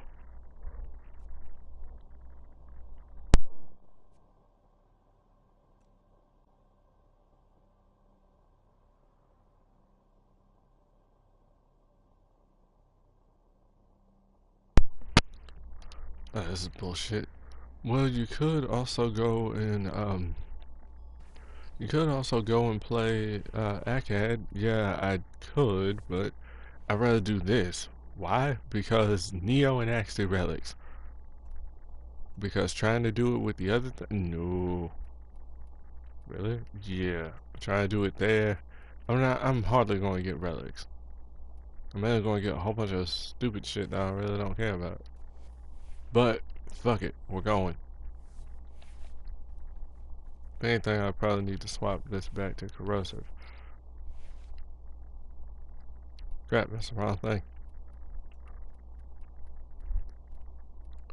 And I am hungry. And we are talking about food. Or at least we were. I don't know what the hell they're doing now. You know, I'm fine with just going and getting a whole bunch of like $1 stuff, since that ends up being less expensive than trying to buy like whatever the hell is off like the main menu, and it's all like unnecessarily expensive, and then they barely give you anything. I'm actually willing to get a couple packages of ramen right now. Shit. Where the hell is this? Oh, damn, I'm stupid. So, you get bonus XP for melee kills here. So, what the fuck is going on with the goddamn matchmaking?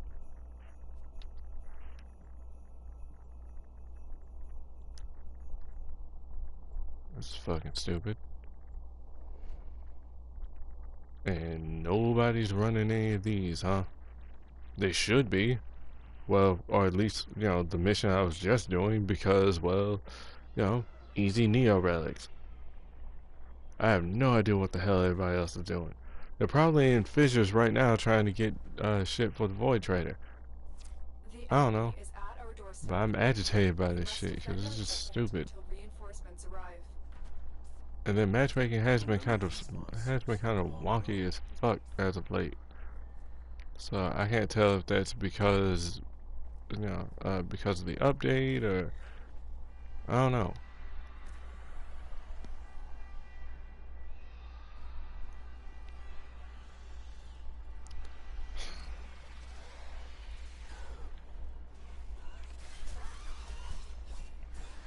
Huh.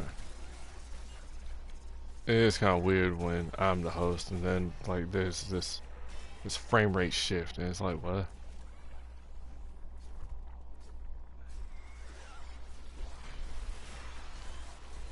I really didn't need to add like a charge aspect to him.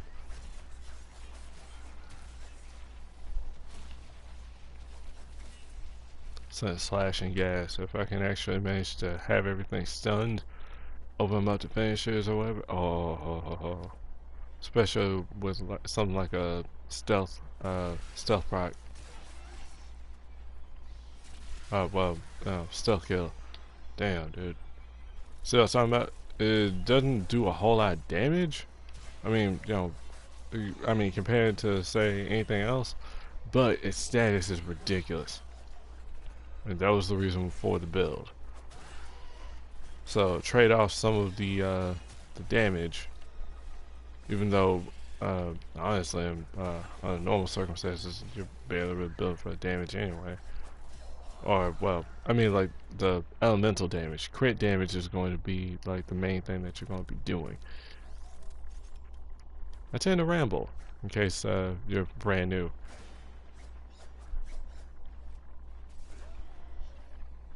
Now here's the team. I can't tell if it's my internet being a bitch or what. I would like another dual sword stance as well. Who knows, we might get one.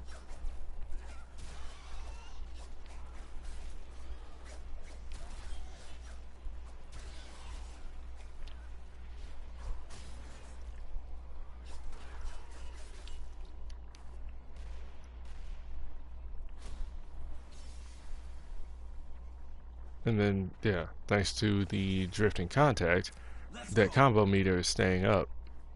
I really wish that wasn't a thing in the first place.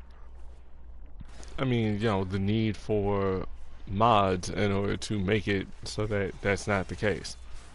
Oh, right, the sortie. I haven't even checked and seen what the sortie is today. Because I haven't done a sortie since... Oh, God, it's been a while.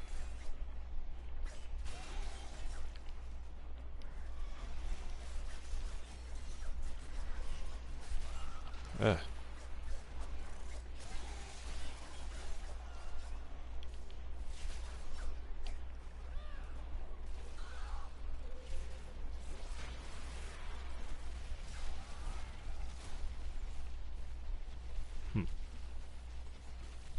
So, with that combo meter staying up, that also means that that the also means that the crit damage, the crit chance multiplier is also, well, Now, that means that the crit chance is going up as well.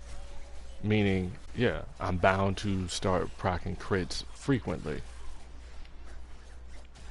allowing Berserker to keep going off. I'm sure that I could have probably made the Nami Scholar build better, but I kind of like it the way that it is. It's actually proven to do what I need to. Especially if I can also get the status procs off. And that's where Condition Overload kicks in. Because every time you proc a status, yeah, the damage goes up.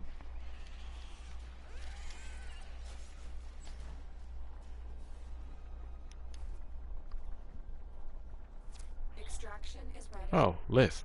Unless you Okay. can handle more of the enemy. I don't know. Every time I came here, I kept getting stuff other than Lith relics. Noted for your bravery.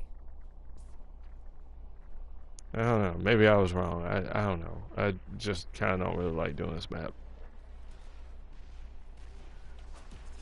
I kind of would have thought that the blades for these would actually be, you know, shiny. Instead, these kind of come off almost as like plastic. But I guess it makes sense given how Nami Solo looks. 33 hits.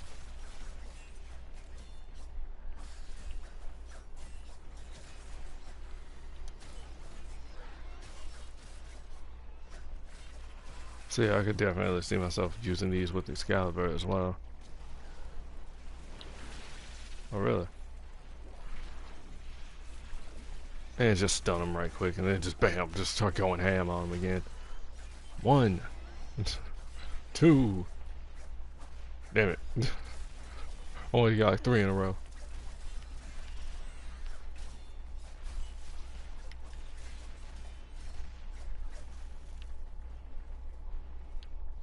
$58 hits. Dang. Nice. Huh.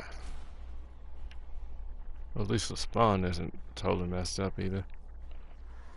Let's hit this.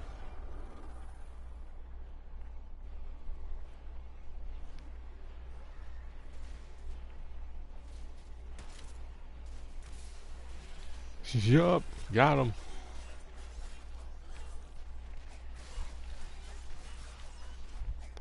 The detonation time for this is kind of meh. I'd like to be able to use secondary fire and detonate that sucker early. But it works. And with Saren and how her procs work, well, how her passive is, yeah, enemies are going to. Oh, sorry. I'll swarm it up. I hate to do it, but mainly because it gets in the way. I prefer not to use abilities that are going to get in the way with Hydroid, but when like 3/4 of his entire skill set end up being intrusive, yeah, no, it's kind of, yeah. That's why you have to be a dick in moderation. Dick in moderation. Huh. It sounds like either the title of a porno or maybe like some sort of parody band, maybe? Maybe not even a parody band. Dang.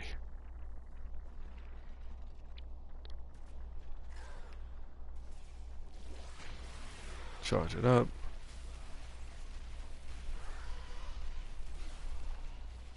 And just let the, this is why I wanted to have like the other build, and it does all that. Ooh, elemental void's going off. Nice. I really wish that that like the augment for that was built in instead of it being something that you need to use a mod slot for. So that now, bam, all your allies have to do is just pass by you, and now they get the benefit of that mod without needing to stay with you. So now they've got whatever bonus that you can grant them for the rest of the duration of the ability, but they no longer have to be within range. There, that's what I was trying to say. I'm good with words when it comes to writing, not good with words when it comes to speaking. It's kind of a trade-off.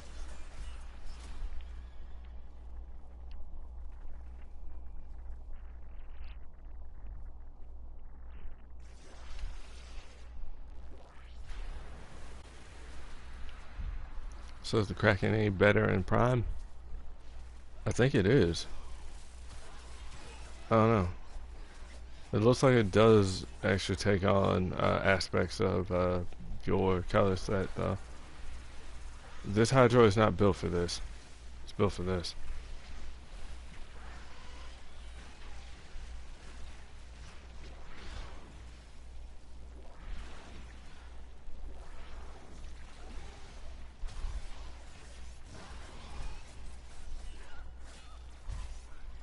Because some people are probably like, oh man, that's all lame and shit. I did too, mainly because Oberon is like my main. So I don't really see the use of Hydroid's abilities if I'm already bringing the Goat Lord into the mix, or Deer Lord, whichever one you want to call him. So can I heal myself? My Sentinel's healing me.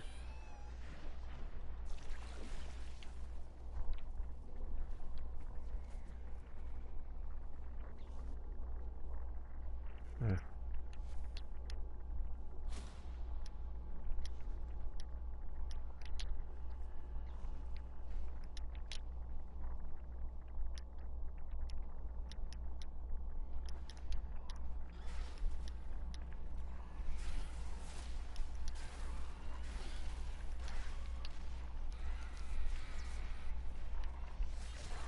Yeah, it's redundant and unnecessary, really. But, yeah. So, that's build 3. The other one is just straight up CC. The first one is actually supposed to be DPS and CC. For those of you who are unfamiliar with the term, CC is crowd control.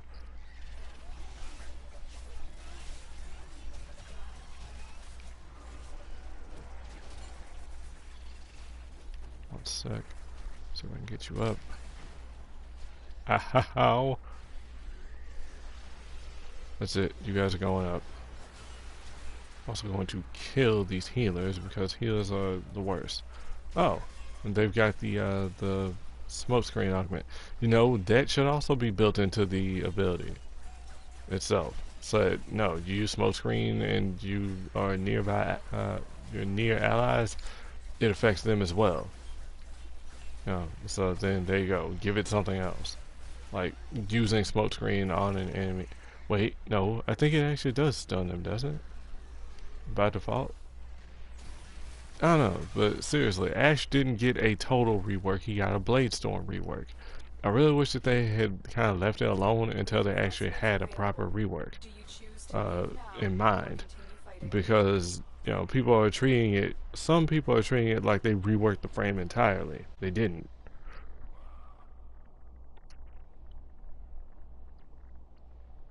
This is not a bad build, but I really need like more of a proper testing ground, because this is not as good as it could be. 'Cause we have a decent team in there. It's just, yeah.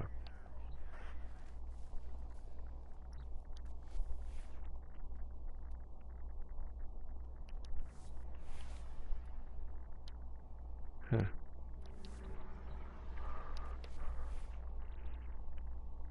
So like I was saying, Fulmination will do well on this. Seeker, I guess, which would probably go well with the clouds, I guess. I don't know. On ability cast, increased stash chance, which doesn't sound bad. But like I said, I'm going with this. Increase that blast radius. 24%.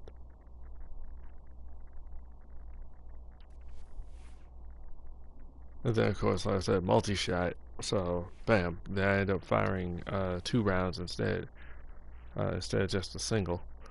But, yeah, I'll show you what I mean by the blade color. Okay, yeah, see? So this is the actual blade itself being affected. Except it doesn't have a metallic sheen. It looks more like plastic.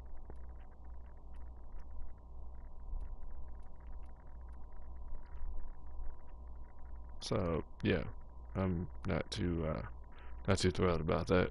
Not gonna lie.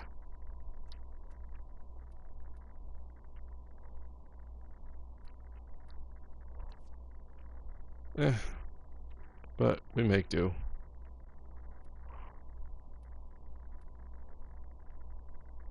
So if anything, I'm probably gonna go back to the other build. So we'll set this up. We'll probably duplicate this as something else. I would like to be able to just copy this mod config to another slide. That'd be that'd actually be nice if you could do that, but that's not possible. It's just a real shame, but what can you do? So let's see. Shield disruption, nation, energy siphon. The other thing was cunning drift, and then like all the other junk.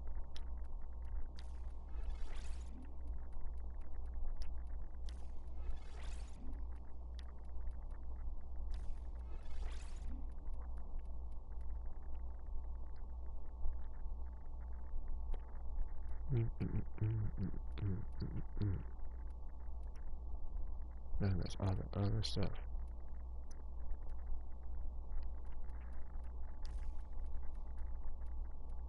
Let's see. And then we'll put this here. We'll put this here. We don't have that in the build yet, which is a shame. So we could actually take off, allowing us to actually put that on. Okay. So we put range in here. Put stretch. And where is... Oh, there it is. We got streamline. Where's the augment?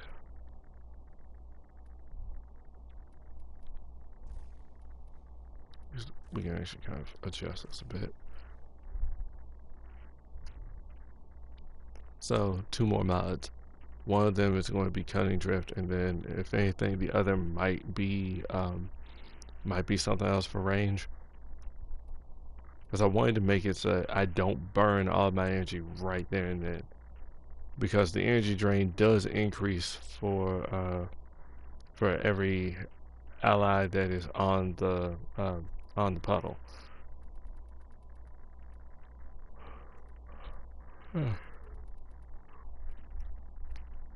Okay, and then the last thing here was so prime flow, stretch, vitality, streamline,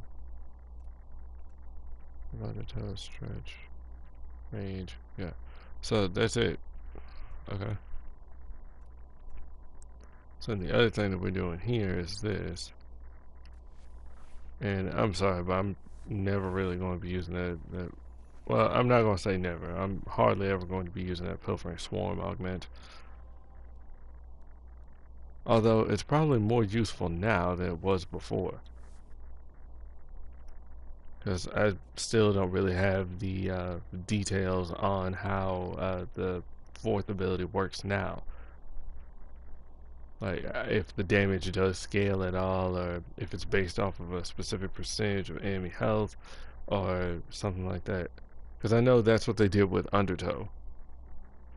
Or at least something like that. Seriously. It's either motherfuckers are seeing that, oh, okay, I don't want to play with that. Fuck that.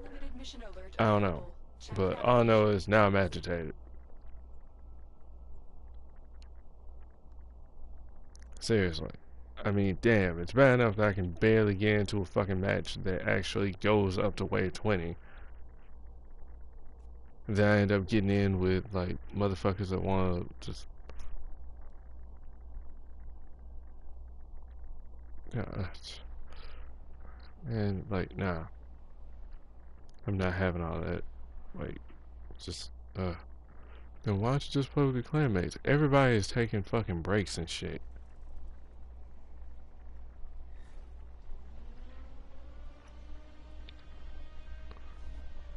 And in essence, I kind of took a bit of a fucking break, dude. Like I said, I had 10 days without internet. I mean, not 10 days, my whole fucking week.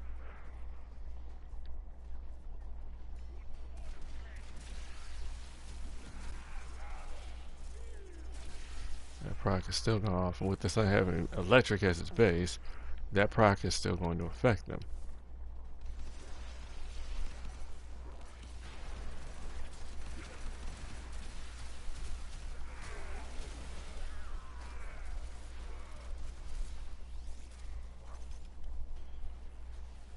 Oh, fuck. We got a vault. That explains that.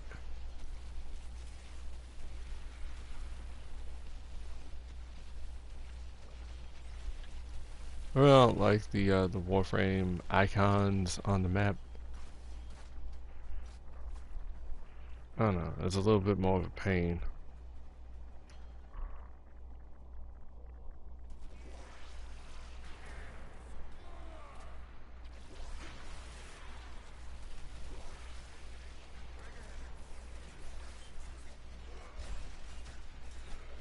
Alright. Because gas does eat away at health.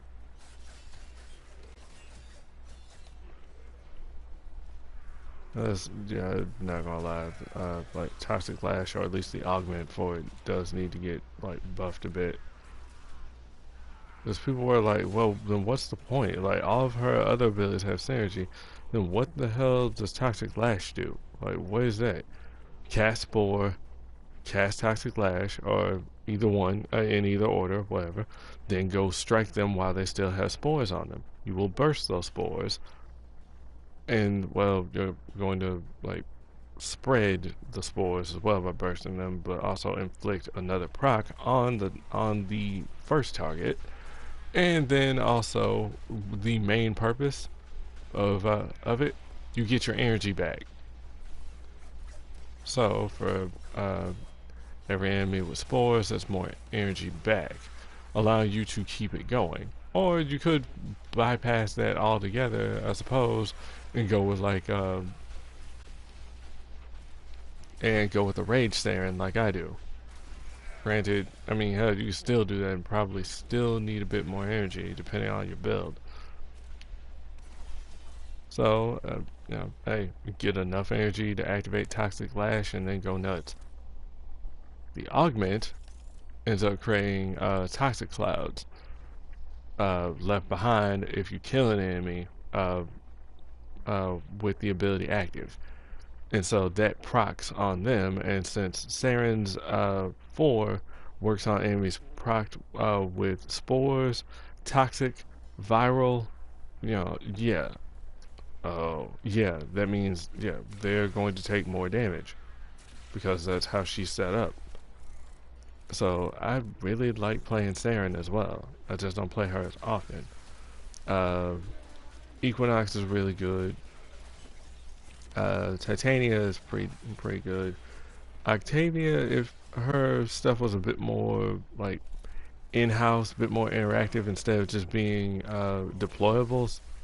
I think there's only like one ability that isn't a deployable, and I think that's her 3. Like that's off of her herself.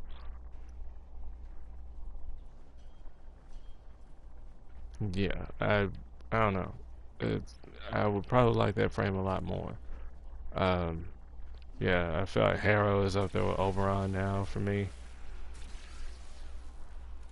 I've already mentioned it during like the last stream and all, but the one thing that does suck is the fact that his abilities are they kind of suck in the fact that you have to get kills with Harrow in order to pass the benefits to your teammates for healing and energy. So if you end up in a kill hungry team, you're not going to be able to do anything. I mean, the most that you can do is your 1 in order to trap enemies, and your 4 in order to give them like a crit multiplier, as well as some damage reduction, and that's it. So he's still useful even outside of that. So it's just a matter of everybody chill out for a little bit, you know, stop trying to hog all the kills, let Harrow get a few. Simple as that. Not saying everybody sit down and just let Harrow kill everything. I mean, that's basically it. So who knows how they'll do the augments? Maybe maybe at least one of the augments will allow him to pass like a diminished version of the ability to teammates. That'd be kind of cool.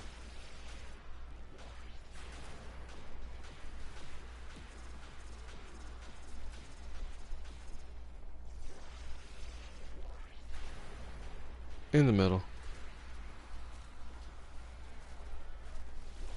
Yeah, because they added like a charge up sound. I think like some other visual indicator that you're actually charging the ability.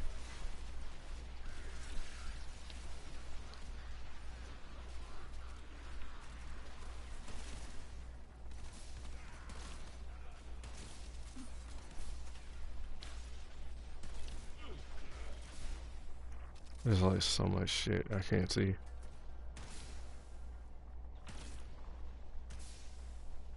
Huh. Is that it? Not bad.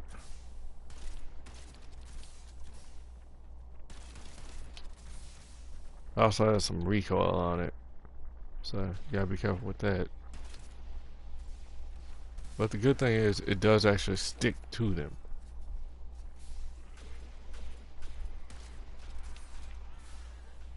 It's not a bad gun, it's just, yeah. Crack in!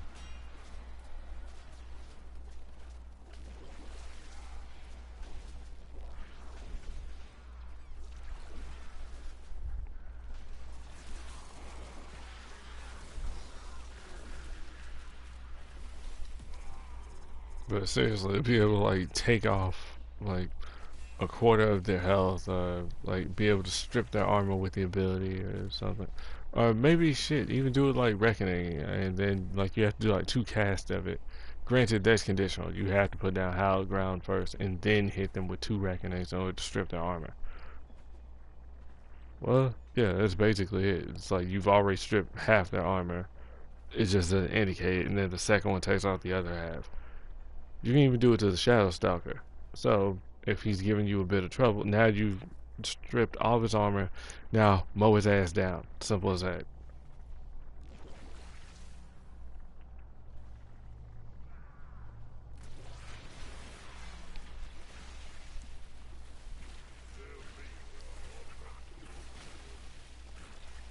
So, if they die, they come out.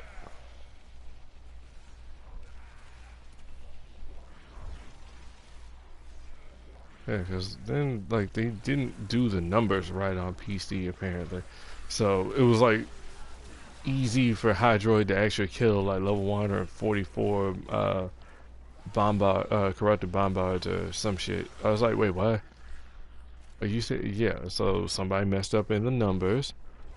They messed up a value, and so Hydra ended up OP, much like Limbo's Cataclysm, before they nerfed it and put him back. Yeah. Eh. Alright, I haven't really touched Limbo since, really.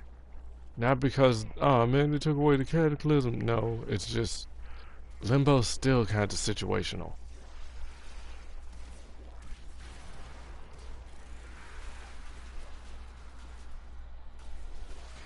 Kinda wish that it didn't take so long to charge this shit. Natural talent only applies to casting animation rather than, you know, say the actual thing. Like, it, I don't know. It would be nice though. This vault is over there covering like a good portion of the map with this shit. I really do need to give my Vault Prime another shot. Because I'll play him, it's just I don't play him very often. I don't really see the point. If I could juice up my teammates, maybe. And thanks to his augments, you kind of can. Like the one for speed, allowing any of you to pass by an enemy and then stun them. Um, then, of course, there's the electric shield one, which allows your teammates to pick up an electric shield. Except for the fact that, yeah, guess what? It still drains off of you. That's why that really doesn't need to be a thing in the first place.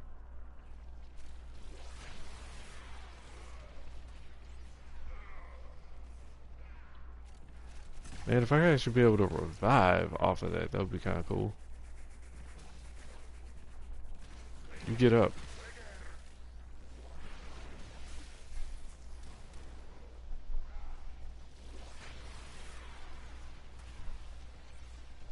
Because I am still able to hit them while they're in this. That's the beautiful thing. Because back before they changed it, you couldn't actually hit anything that was in the puddle.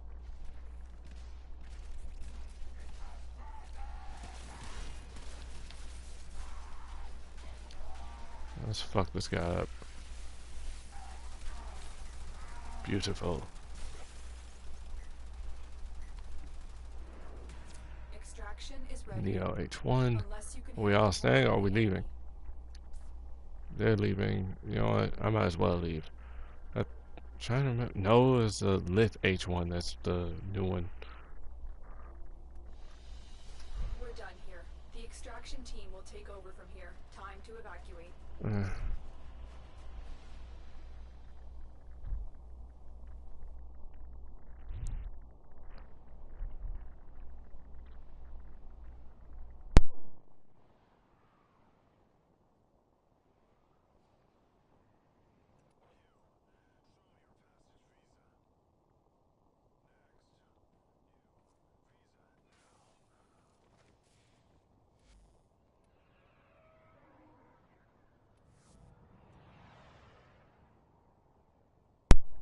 Okay. What? When did I get this? Did we like activate something or did the reset happen? The resets happen. So I've got a resource drop chance booster. Okay. And that's a good indicator that we streamed for long enough, even though I did say I wanted to get him maxed out by the time we were done. This brown isn't bad, but at the same time I still feel like this needs to be a shade of blue. Because white works, is just eh. And red, yeah. Except maybe I need to go a little darker. Maybe. Purple, eh. Maybe I'd probably make the coat purple and the slacks black. And then this isn't exactly blue, it's a shade of purple. All of these are actually purple. Got that from the Lotus pack. So I need to actually go and get myself a proper blue. Where am I going to get this blue from? Oh gee, I wonder where. PS4 set. Really? You're not going to get it from the Orkin set or anything? Oh. Yeah, that's where that blue came from. Could get it from the red, white, and blue set, but eh. This is a tad too strong.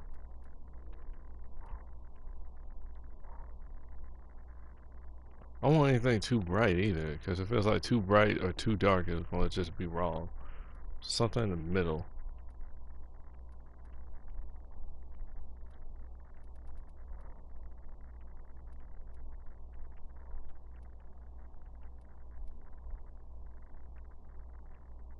Oh.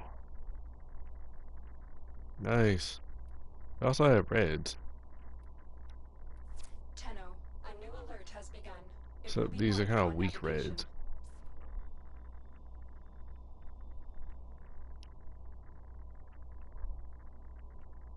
Alright. And yes, he wields the power of thunder, because screw you. Poseidon's wrath. Okay. Couldn't have been like an XP boost, huh? I need one more level. Technically two, before then this is upgrade and we're able to do more. So, yeah. And that's that. And then the other build I wanted to really mess around with was going to have like even more. But this works.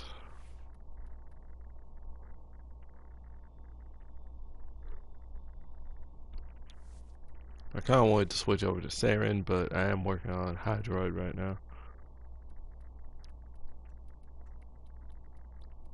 I would actually put healing return on here anyway, but we're not going to do that. Why not? Because I'm stupid and can't remember which mod I'm actually taking off. So I'm probably, man, seriously, it would be nice to be able to just copy the mods and then I can just swap out anything that I need. So hang on. Let's see if we can do an auto install and see if it'll give me what I need. Nope. You're focusing on channeling because you're an idiot. And you put Auger Strike on here. That is a damn shame. They said they tried to enhance this, tried to make it better. You know, make it so that it does kind of have an idea of what to put on automatically. I don't know. I feel like you guys are still kind of full of shit.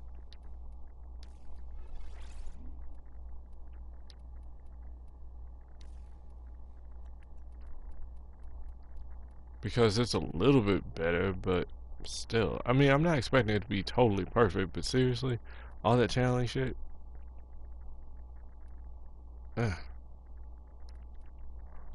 Alright, whatever.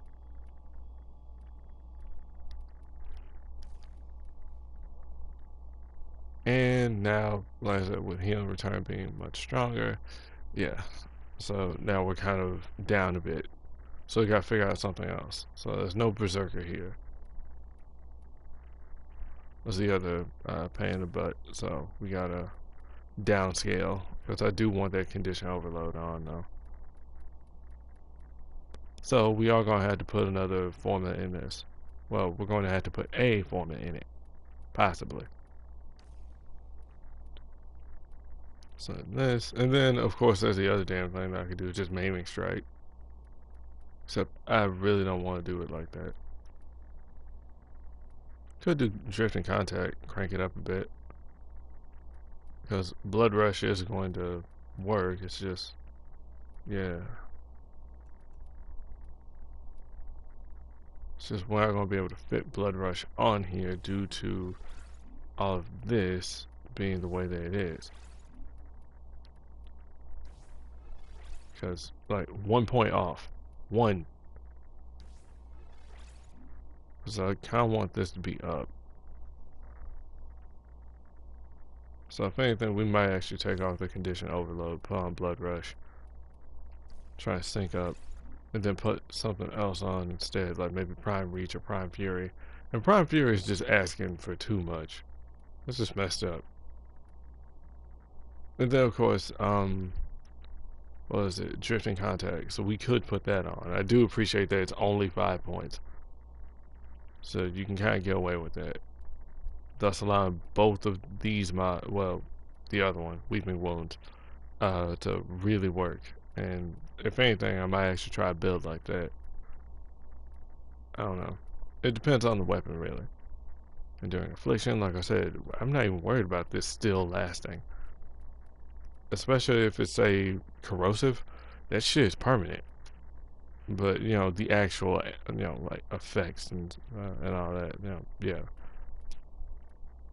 Who knows? But like Weeping Wounds is one of these, so then you pop that and then combo it with Drift and Contact in order for all that stuff to just keep going, allowing you to then benefit out condition overload. So you don't necessarily have to do a build like this. In fact, hang on. Let's put condition overload on here. Let's get Weeping Wounds. Let's get and then we'll get Drift and Contact, and we'll put all that in. And now we've got all this set up perfectly. And granted, I could take heal and return off and just save me all that trouble in the first place, but I kind of do want to heal.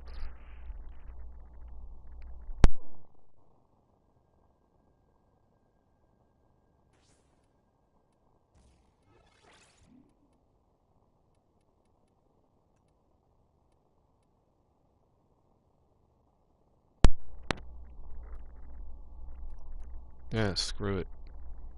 You know what? Let's do this. Making this way faster than it needs to be. And now we're gonna go breakneck speed and say fuck you to everything and everyone. Because that's what we do. So we got the secure build on. Let's get back into it. We'll stream for just a little bit more.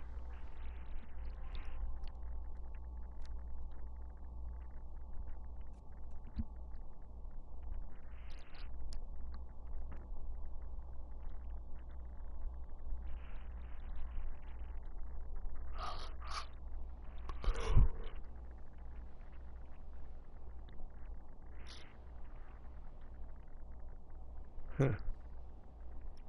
I kind of want to go back with like the blackout, but with like the green accents.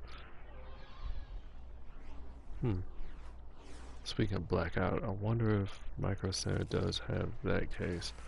I kind of don't want to go for that case, but yeah, tired of waiting.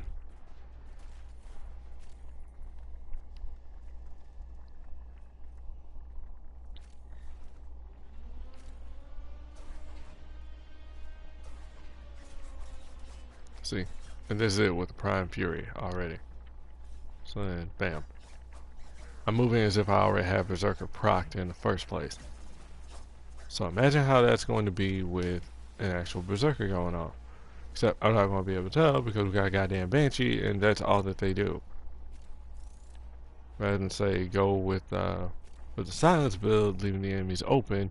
See, and so most people don't want to just sit there and do nothing. Even though, yeah, it's free relics, all you gotta do is just run around and shoot and swing and shit. Except now, because of that, you triggered a host migration, which will now lock the enemies in spawn any damn way. I'm pretty sure they still haven't addressed this issue. Which they really should, because this is a pain in the ass. It really is.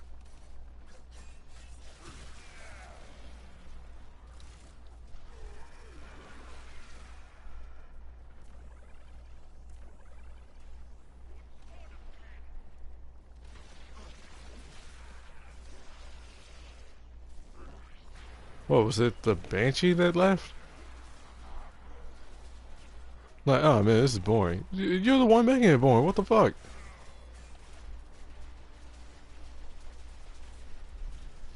Like, what can we do when you got everybody trapped in their spawns?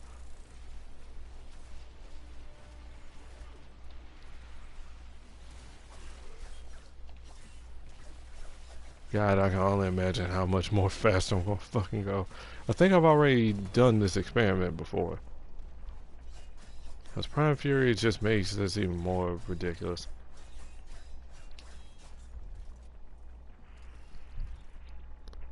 Huh. Oh.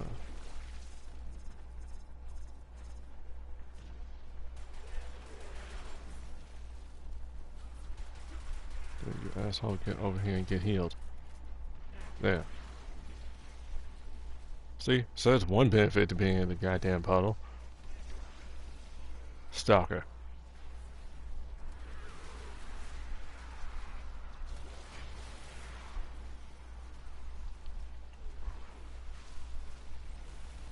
That's the other reason why I wanted to make this as big as possible. So I can keep everybody up.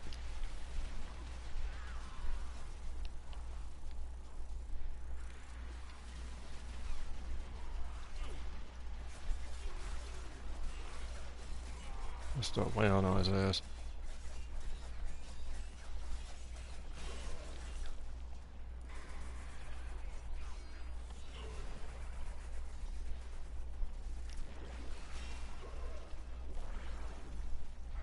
Who is... I can't see where they're at.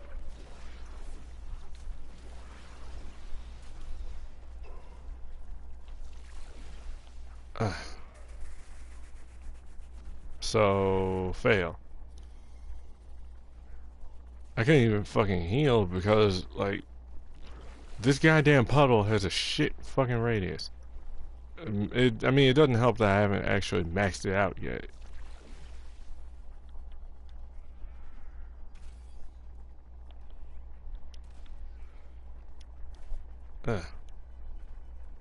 Now, honestly, everybody can see the flicker, so there's no need to type that the motherfucker's coming. Who the hell is not standing on this?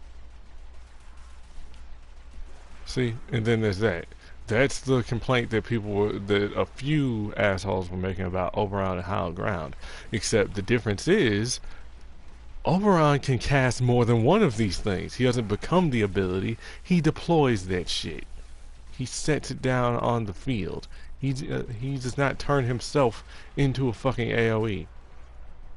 So, yeah, you can deploy that shit as much as possible, allowing you to heal, allowing you to set up like a nice buffer zone out of the entire damn room if you felt the need to. It's not that big of a deal. It's not, yeah. Whereas Hydroid, on the other hand, actually does have a limit to how much he can do that, because it's based on his range. He can't keep recasting it, which is a shame. I would like it if this was similar to Hallowed Ground, and he could just, bam, just put down a big ass lake or pond or whatever, and then just be able to continue to move. And then he can shoot at everything that's trapped in it, and then he can, like, bam, like, dispel it, kind of like how Oberon's Hallowed Ground augment is, Hallowed Eruption. And then, bam, do damage based on the remaining duration and strength. I mean, yeah, it kind of sucks that you're basically going back into the same stuff, but it kind of works. Because then, well, you're not Oberon, you're Hydroid, so you got a whole other moveset to deal with.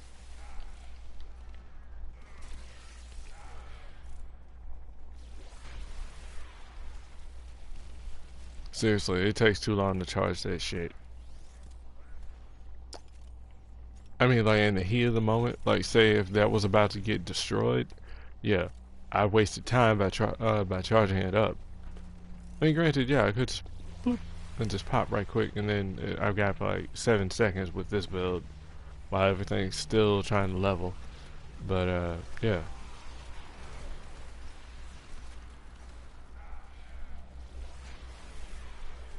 And this Ember needs to, like, chill the fuck out with this shit, because you're getting floored too easy.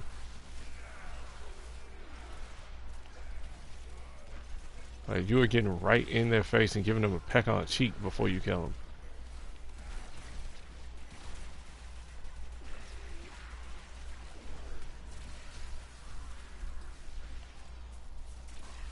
God damn it, I'm stuck inside the pod.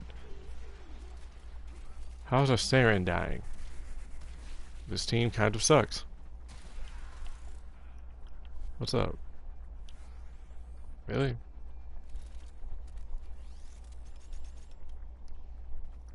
Yeah, I'm leaving. I'm not gonna fucking stay with this team. No, you keep dying.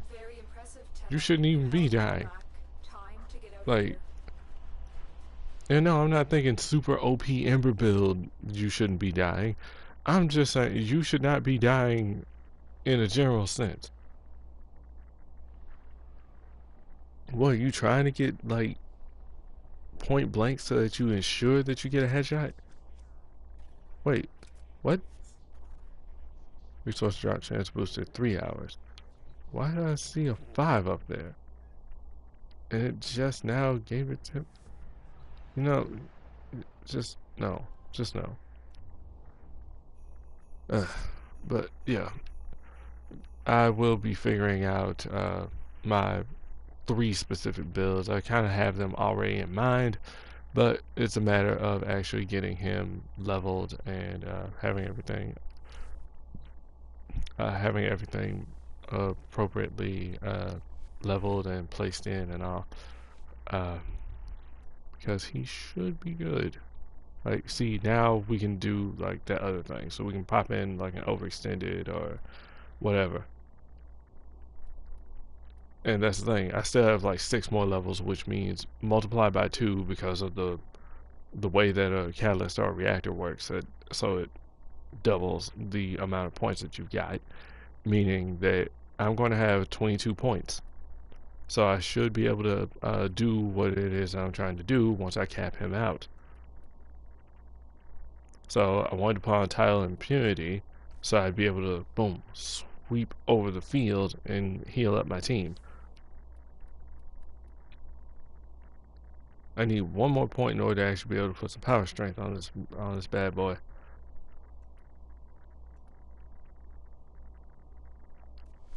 I seriously need to see, like, what's up? View stats without mods, view stats with mods. So the damage is still the way that it is, but the range, yeah, and then the speed. So yeah, like the increments and everything, because all right, from here and then at this next rank, then everything's going to go up from here and just things like that. So yeah, I got the feeling I am going to put one more form on Hydroid.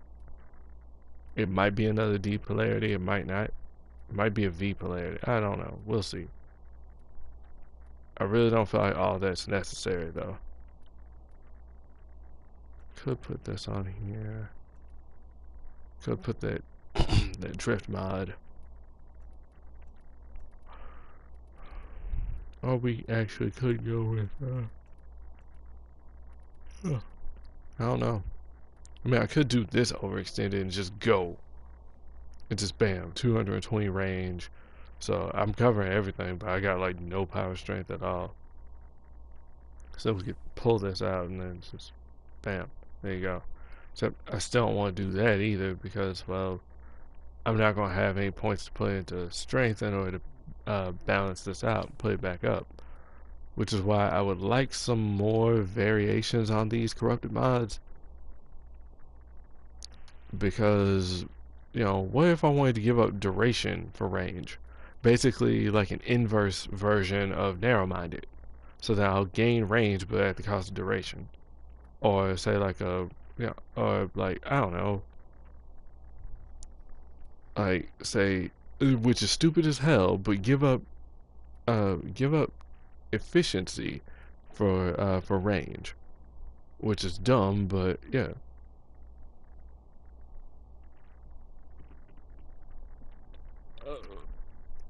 Since this is a drain ability, I'm not going to go in and put on like some other crazy shit.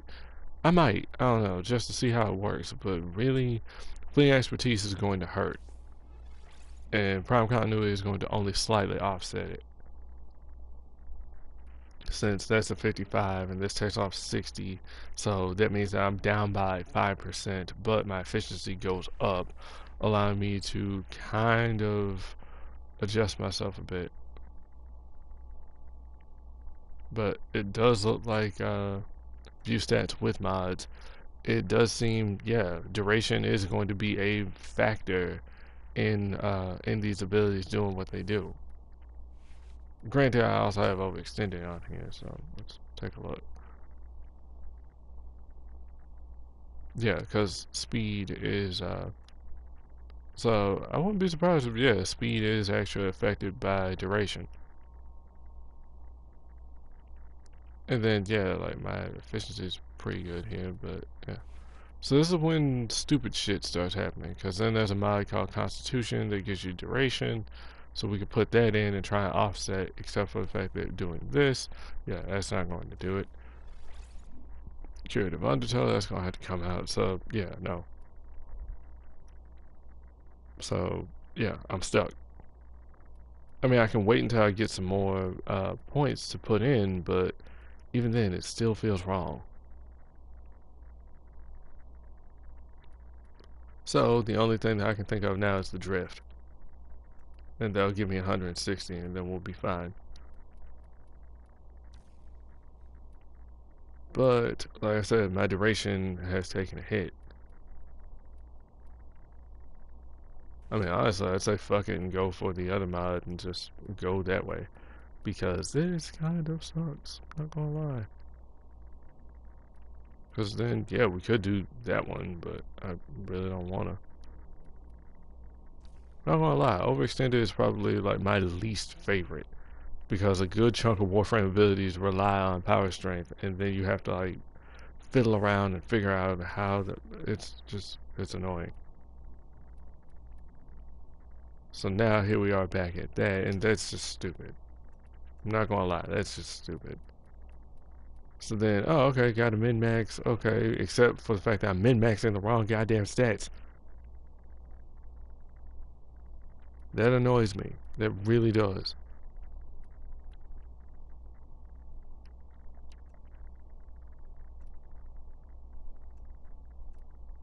Granted, I could just take the rage out. I mean, I can always just drop plates, but still, I have a specific build in mind, and I don't want to compromise it. I mean, there's already compromise, but still. Okay, so now I can't even remember what it is I was trying to do exactly. Because, like I said, there's that tank build that I haven't done, which is basically adding on steel fiber, and that steel fiber is going to end up doing some stuff here. So my armor goes up to 525 now, allowing this motherfucker to sit up and just tank everything that they throw at him. That's impressive. Yeah, that's what I would like to do. I mean, hell, he's got more armor than Inaro's to start, and then shit, that's not even factoring in how Frost is going to go with his, because he goes up to 630. So I do appreciate them making him tanky. That's nice. Okay. Yeah, so I'm still trying to figure it all out. Where we're going with this, how it's all going to go down. It's like, this is this, but then, like, yeah. Because I don't mind having strength be my dump stat. But I kind of don't want to, like, mess with stuff. It's like, oh, okay, then we'll put on fleeing expertise, and then we'll do this, that, and the other. Except, it's that compromise right there. 60 duration for 60 efficiency. If I could trade any of my other stats for it, then I would. Except, well, range. So, like, 60 strength for efficiency or some shit. Basically, an inverse blind rage. Stuff like that would be kind of cool. But this is basically fine. We cap out, and then we can put some power strength on here, and we're good.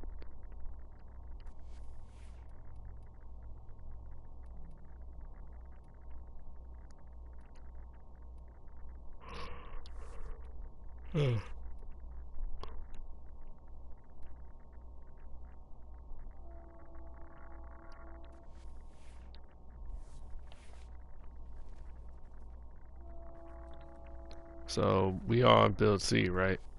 See, I went and did all that shit, and I still forgot what it was I did. Yeah, we're on build C. Good.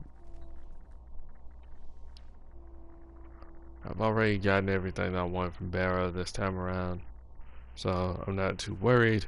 We're gonna do this shit again. See, now, typically, all I would have to do is do 20 waves here or 25, and I'd be capped out. Except for the fact that I either have shit teams, or I have people that are specifically farming for a specific kind of relic. And so they leave. Well, you could stay and do it all on your own. Yeah, I could, except it's kind of a bit harder when you got level up shit on.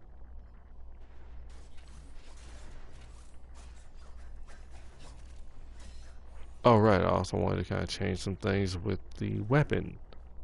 Wanted to put something else on there. Pride Reach instead of Prime Fury, because I'm already moving fast. And then wait until the mods kick in, and then, like, bam, done.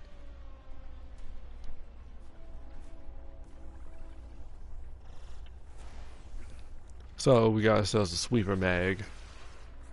And we got ourselves an Ember to nuke anything that tries to come into range.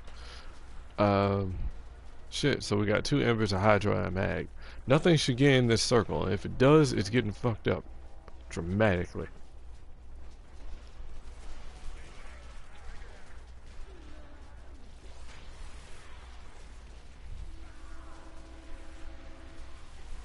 I'm willing to stay the way 20. It's just shit. Are they? Because hell, I've actually had assholes say that they were going to 20 and then leave on 5. It's pretty fucking messed up.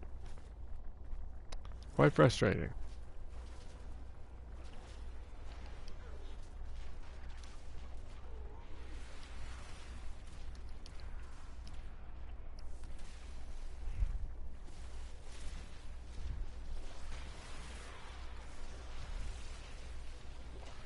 Alright, I was gonna pull on natural talent. That's what I was going to. Fuck!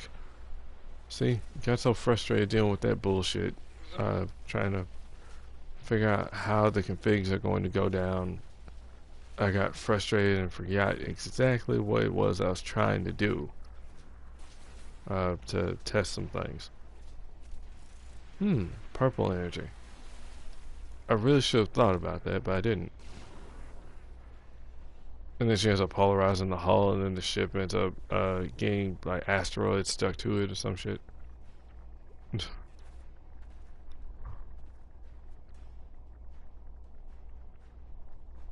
Did you see what I'm talking about? Do you see what I am talking about? Oh man, that mag is killing shit. You know, they're killing so much shit. I can't get any fucking kills. The further we go in, the less likely that is.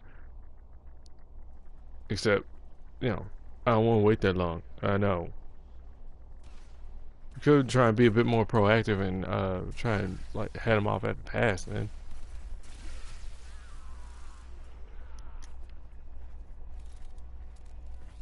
Second time is the sweeper.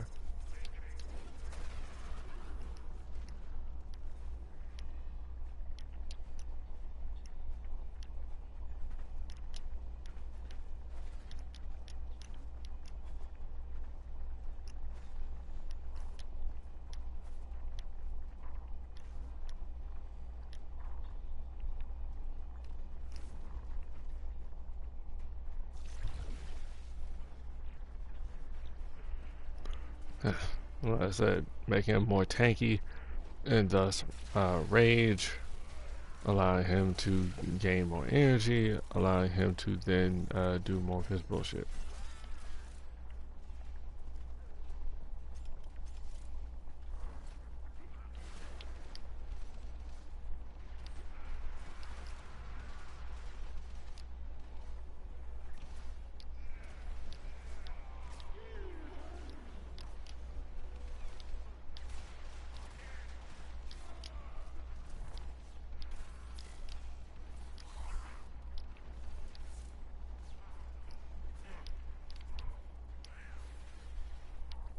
Huh.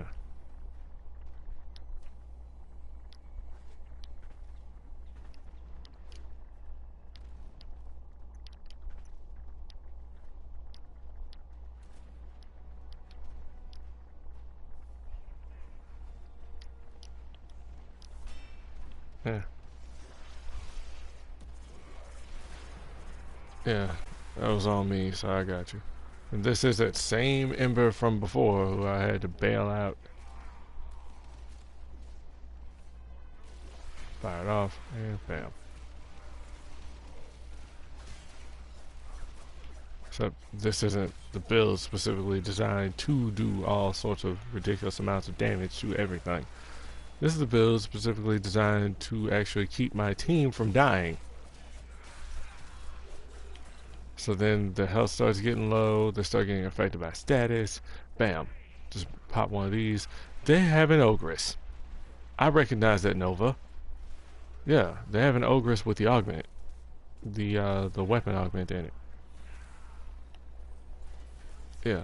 It's actually pretty nice. It's just I kinda would like it if the Ogress could like get a little bit of a buff, or you know, Extraction is ready. maybe something with the or maybe, you know, make those explosive orbs the same color as the energy for the weapon. Maybe that would be kind of nice. But then again, people would pick like the most big ass blinding color, and thus nobody would be able to see anything.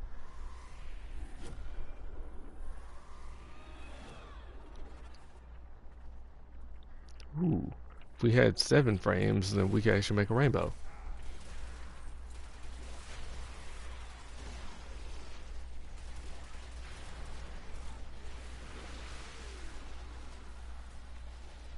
Because I'm trying to remember, I think actually the size of the puddle can't be changed.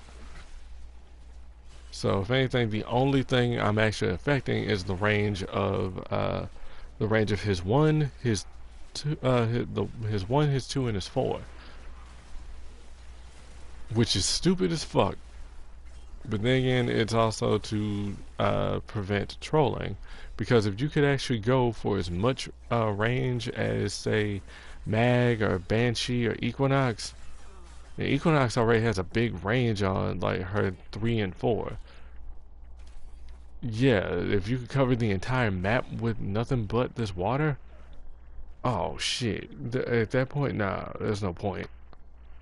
So yeah. So if anything, I can actually get rid of the rest of it.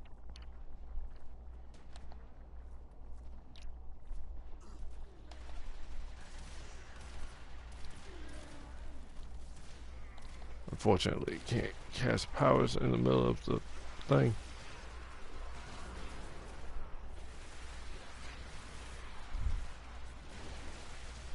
Now the unfortunate thing is trying to actually find your damn teammate that needs assistance.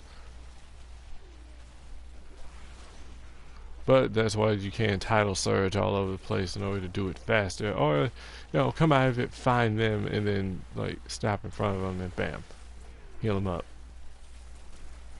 In fact, what is up with somebody's got rejuvenation? It's the Ember.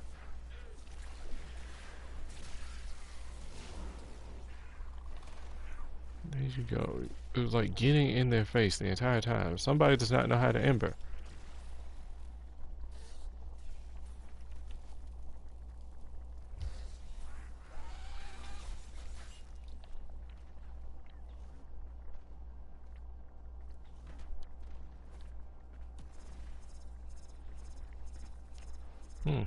Right. I really doubt that I'd be able to get focus off Hydroid. I mean, it's possible, but it's under very specific circumstances. At least I think. I don't know. I gotta check out some videos and some research notes that other people have come up with. Cause yeah, I can do the testing myself, and I am, but sometimes seeing some other things from other people also help. Like me just now remembering that note about Hydroid's undertow not having a range increase. Like if anything, it's like yeah, the range might go up as the ability levels, but it's not affected by mods at all. And that's it.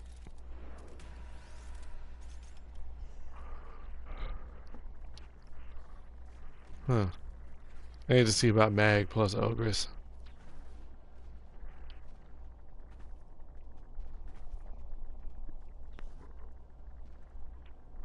Oh.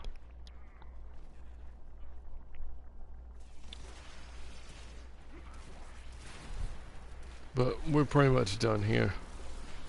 We've been streaming for what, about 4 hours now? It's time to hang this sucker up. So am I going to do Darksiders 2? Probably not, no. If anything, I'm probably going to jump on Infamous Second Son. No.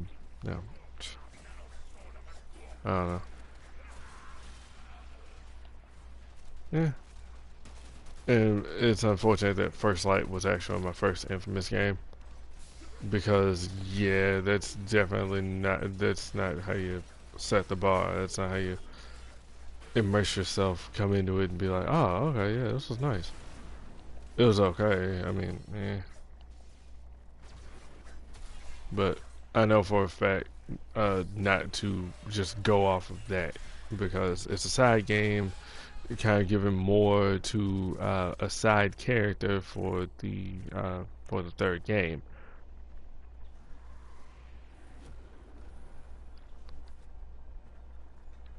Especially because once you're done with the story, then the only thing else that comes up is going through the rest of the simulation again in order to acquire any of the other little bits and pieces that you may have lost or, well, that you may have missed. And then, of course, just the arena style shit. And that's kind of it. Well, no, not kind of. That is it. And that's annoying. That's kind of frustrating. So, yeah. Eh. Wasn't a horrible game. It's decent.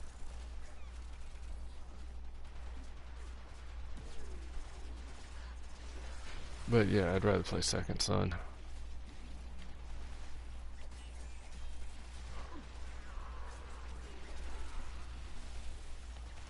I'll go play the first one or the second one. Yeah. At some other point, probably.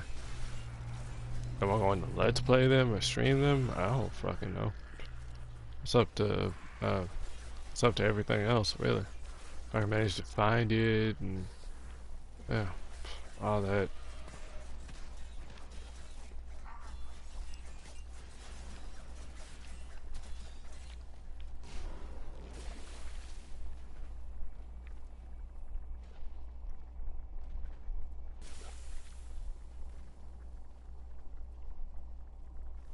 Reinforcements available. Yeah. Do you choose to leave now or continue fighting? Keep fighting. Another opportunity to extract will appear soon.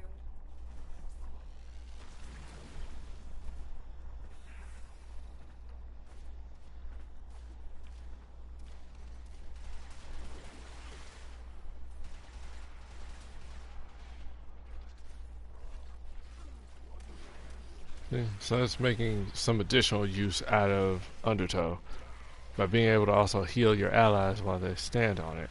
Honestly, I'd have changed the augment completely and had what it was actually in the ability on its own naturally.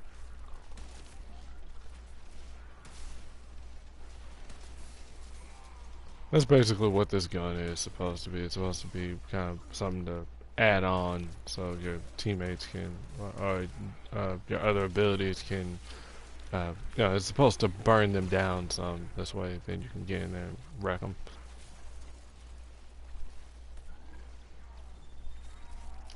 So, give me a sec. So, we got both kinds of tentacles here. We got Nidus and we got Hydroid. Take your pick. It's tentacles for days.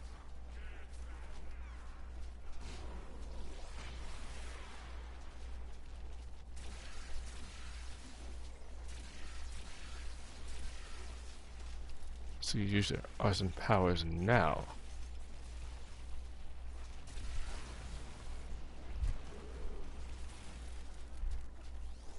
I swear I'll only use my arson powers for good.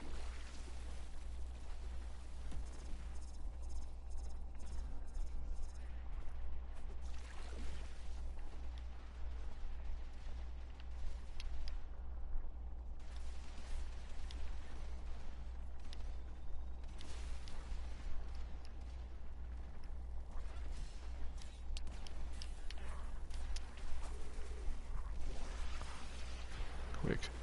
Except for the fact that I don't know what the fuck this Emperor is doing.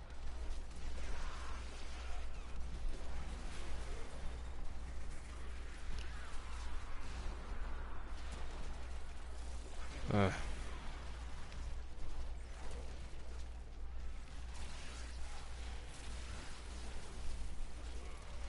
don't know. I'm trying to like make the best of a very, very stupid setup.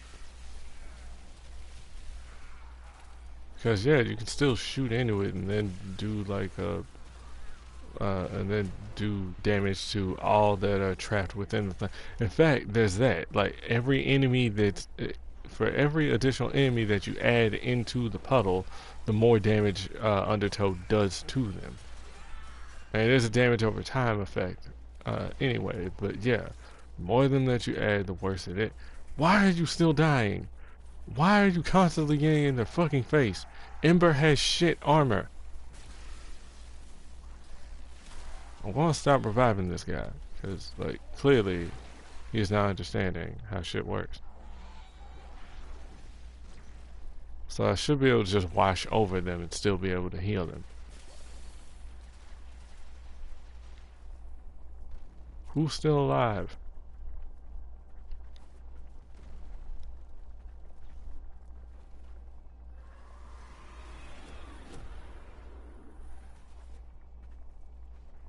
Damn it, we could have made the Olympic rings.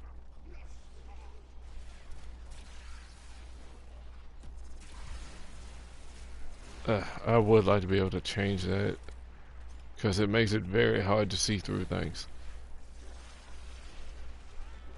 Go for it. Yeah, so the additional changes that they've implemented haven't completely, so we don't have all of them on console yet. What the hell? Somebody tried to mess me up. So I'm just gonna be a carpet.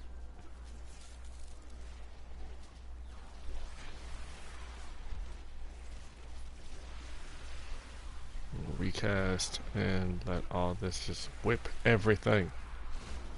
Why are you getting in their faces?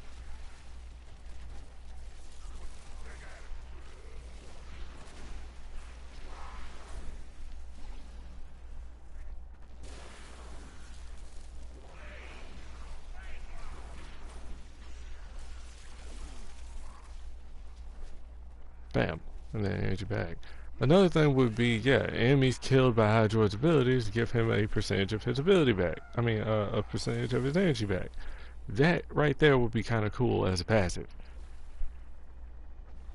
Since all of his abilities have the capacity to kill, granted, Tidal Surge, yeah. I mean, you do damage on impact. You know, you hit an enemy, you knock him down, you do a bit of damage. But it's combination with Undertow that ends up making it much more effective. Especially because then it's like what people were kind of complaining about before with mag and magnetize or polarize. Like, well, what if an enemy's out of range? That's what pull is still for. You can actually pull them into the ability. You can pull them into the wave that you just started. Because that has to spread out. Why are you dying? Who are you fighting?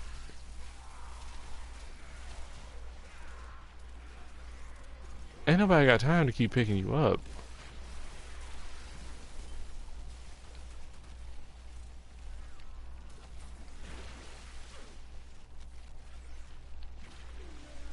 Because then that's the thing. There's all these little bits of information that people aren't getting because they're being featured on like dev streams and like videos on their channel, but people aren't aware of those things. So yeah, they're kind of completely out of it. They don't know that all this information is available here. So then they end up either completely ignorant to it, or they're asking other people, and those other people don't know, so they still think that it's the way that it was. You know, it's stuff like that.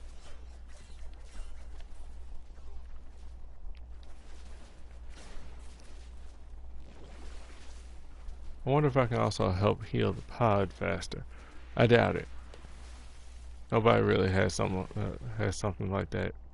Somebody did at one point, and then they realized that this little exploit was here, so then they fixed it.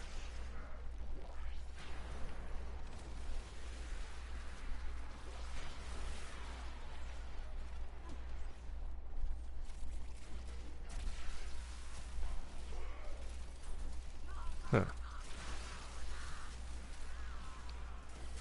But oh, the thing I was talking about, yeah.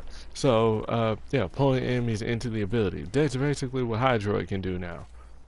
So then, Undertow, Tidal Surge, and then pull a bunch of idiots into the Tentacle Swarm. Don't believe me? Watch this shit. Although, then again, I kind of do have some decent range here, so that's going to hit everybody everywhere else. Let's knock them right down. They do take a bit of damage. And see, then it staggers them. It takes them a while to get up. Because what the hell was that? Yeah, you just got hit with a full wave. It hurt, don't it? I can't see anything. God. Welcome to Warframe. You can't see anything ever again.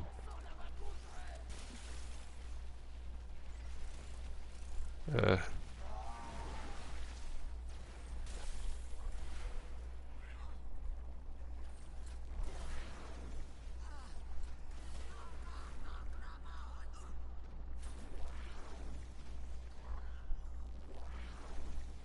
shit.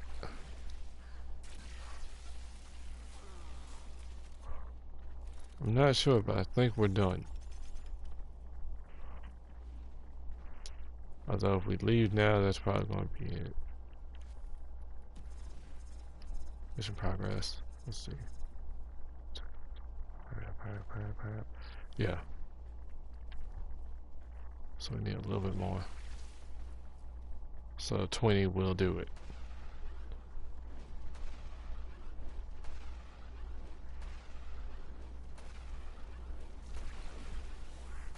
But it's not like I'm the one holding us back.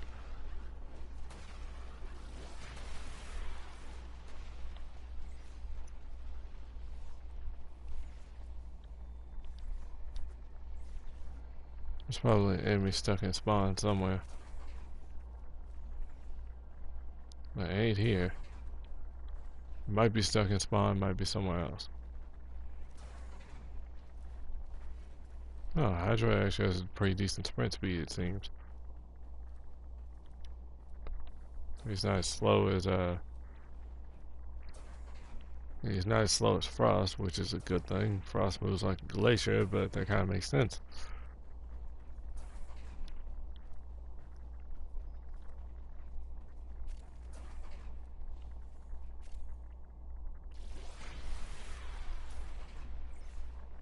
Huh.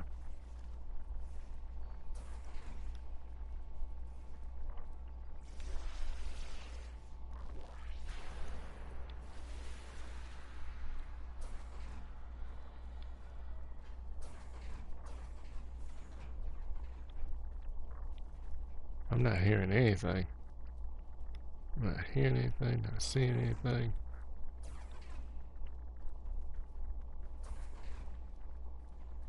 Huh. Ugh. I hate it when it gets like this. Yeah, the world on fire hasn't killed anything yet. I can't tell you what it is. Because it's not my ability. I'm not trolling, I'm not trapping anything. I think we actually wiped everything. It's just the thing hasn't loaded and acknowledged that everything is dead.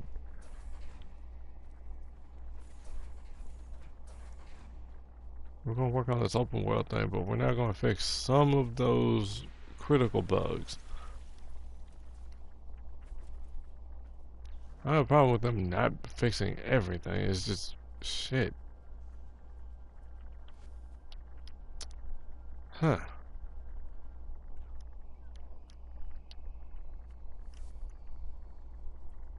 This sucks.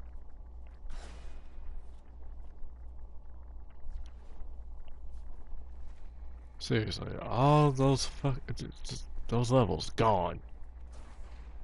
Gone. Everything else I picked up, gone.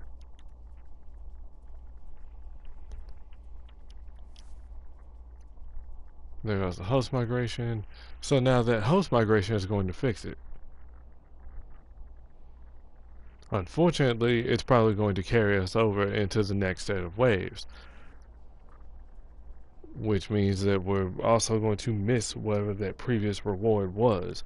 Which was another thing that happened, which also pisses me off because this is bullshit. You must defend our equipment until reinforcements arrive. You'd think they'd clone something a little less ugly.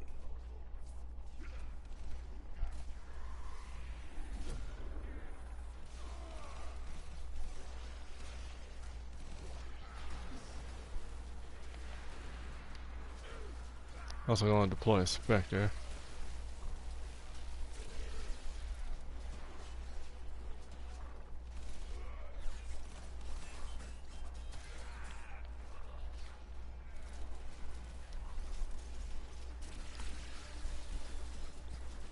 So now our embers are gone, so I have to also serve as CC. Yeah, this is actually pretty fucking stupid.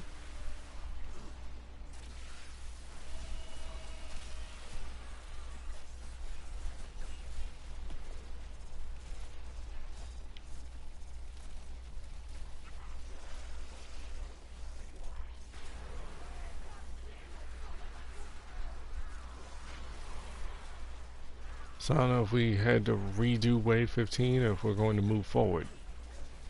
And now he's left me. So now I have to do, I'm not giving up my goddamn levels. Fuck that. Sarah Inspector, go.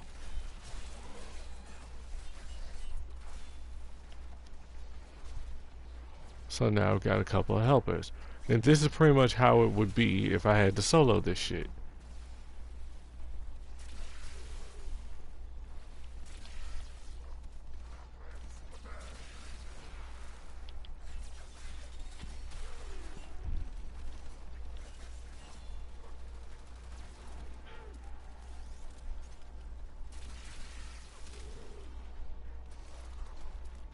No, I got faith in my loadout. The loadout on me, the loadout on my Spectre, all that. So, the way that my Saren is modded, that's going to go. The way that my other stuff is modded, that's going to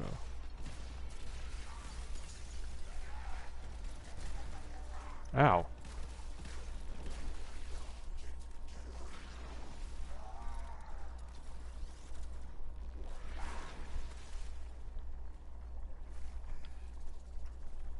They're not going to attack him at all.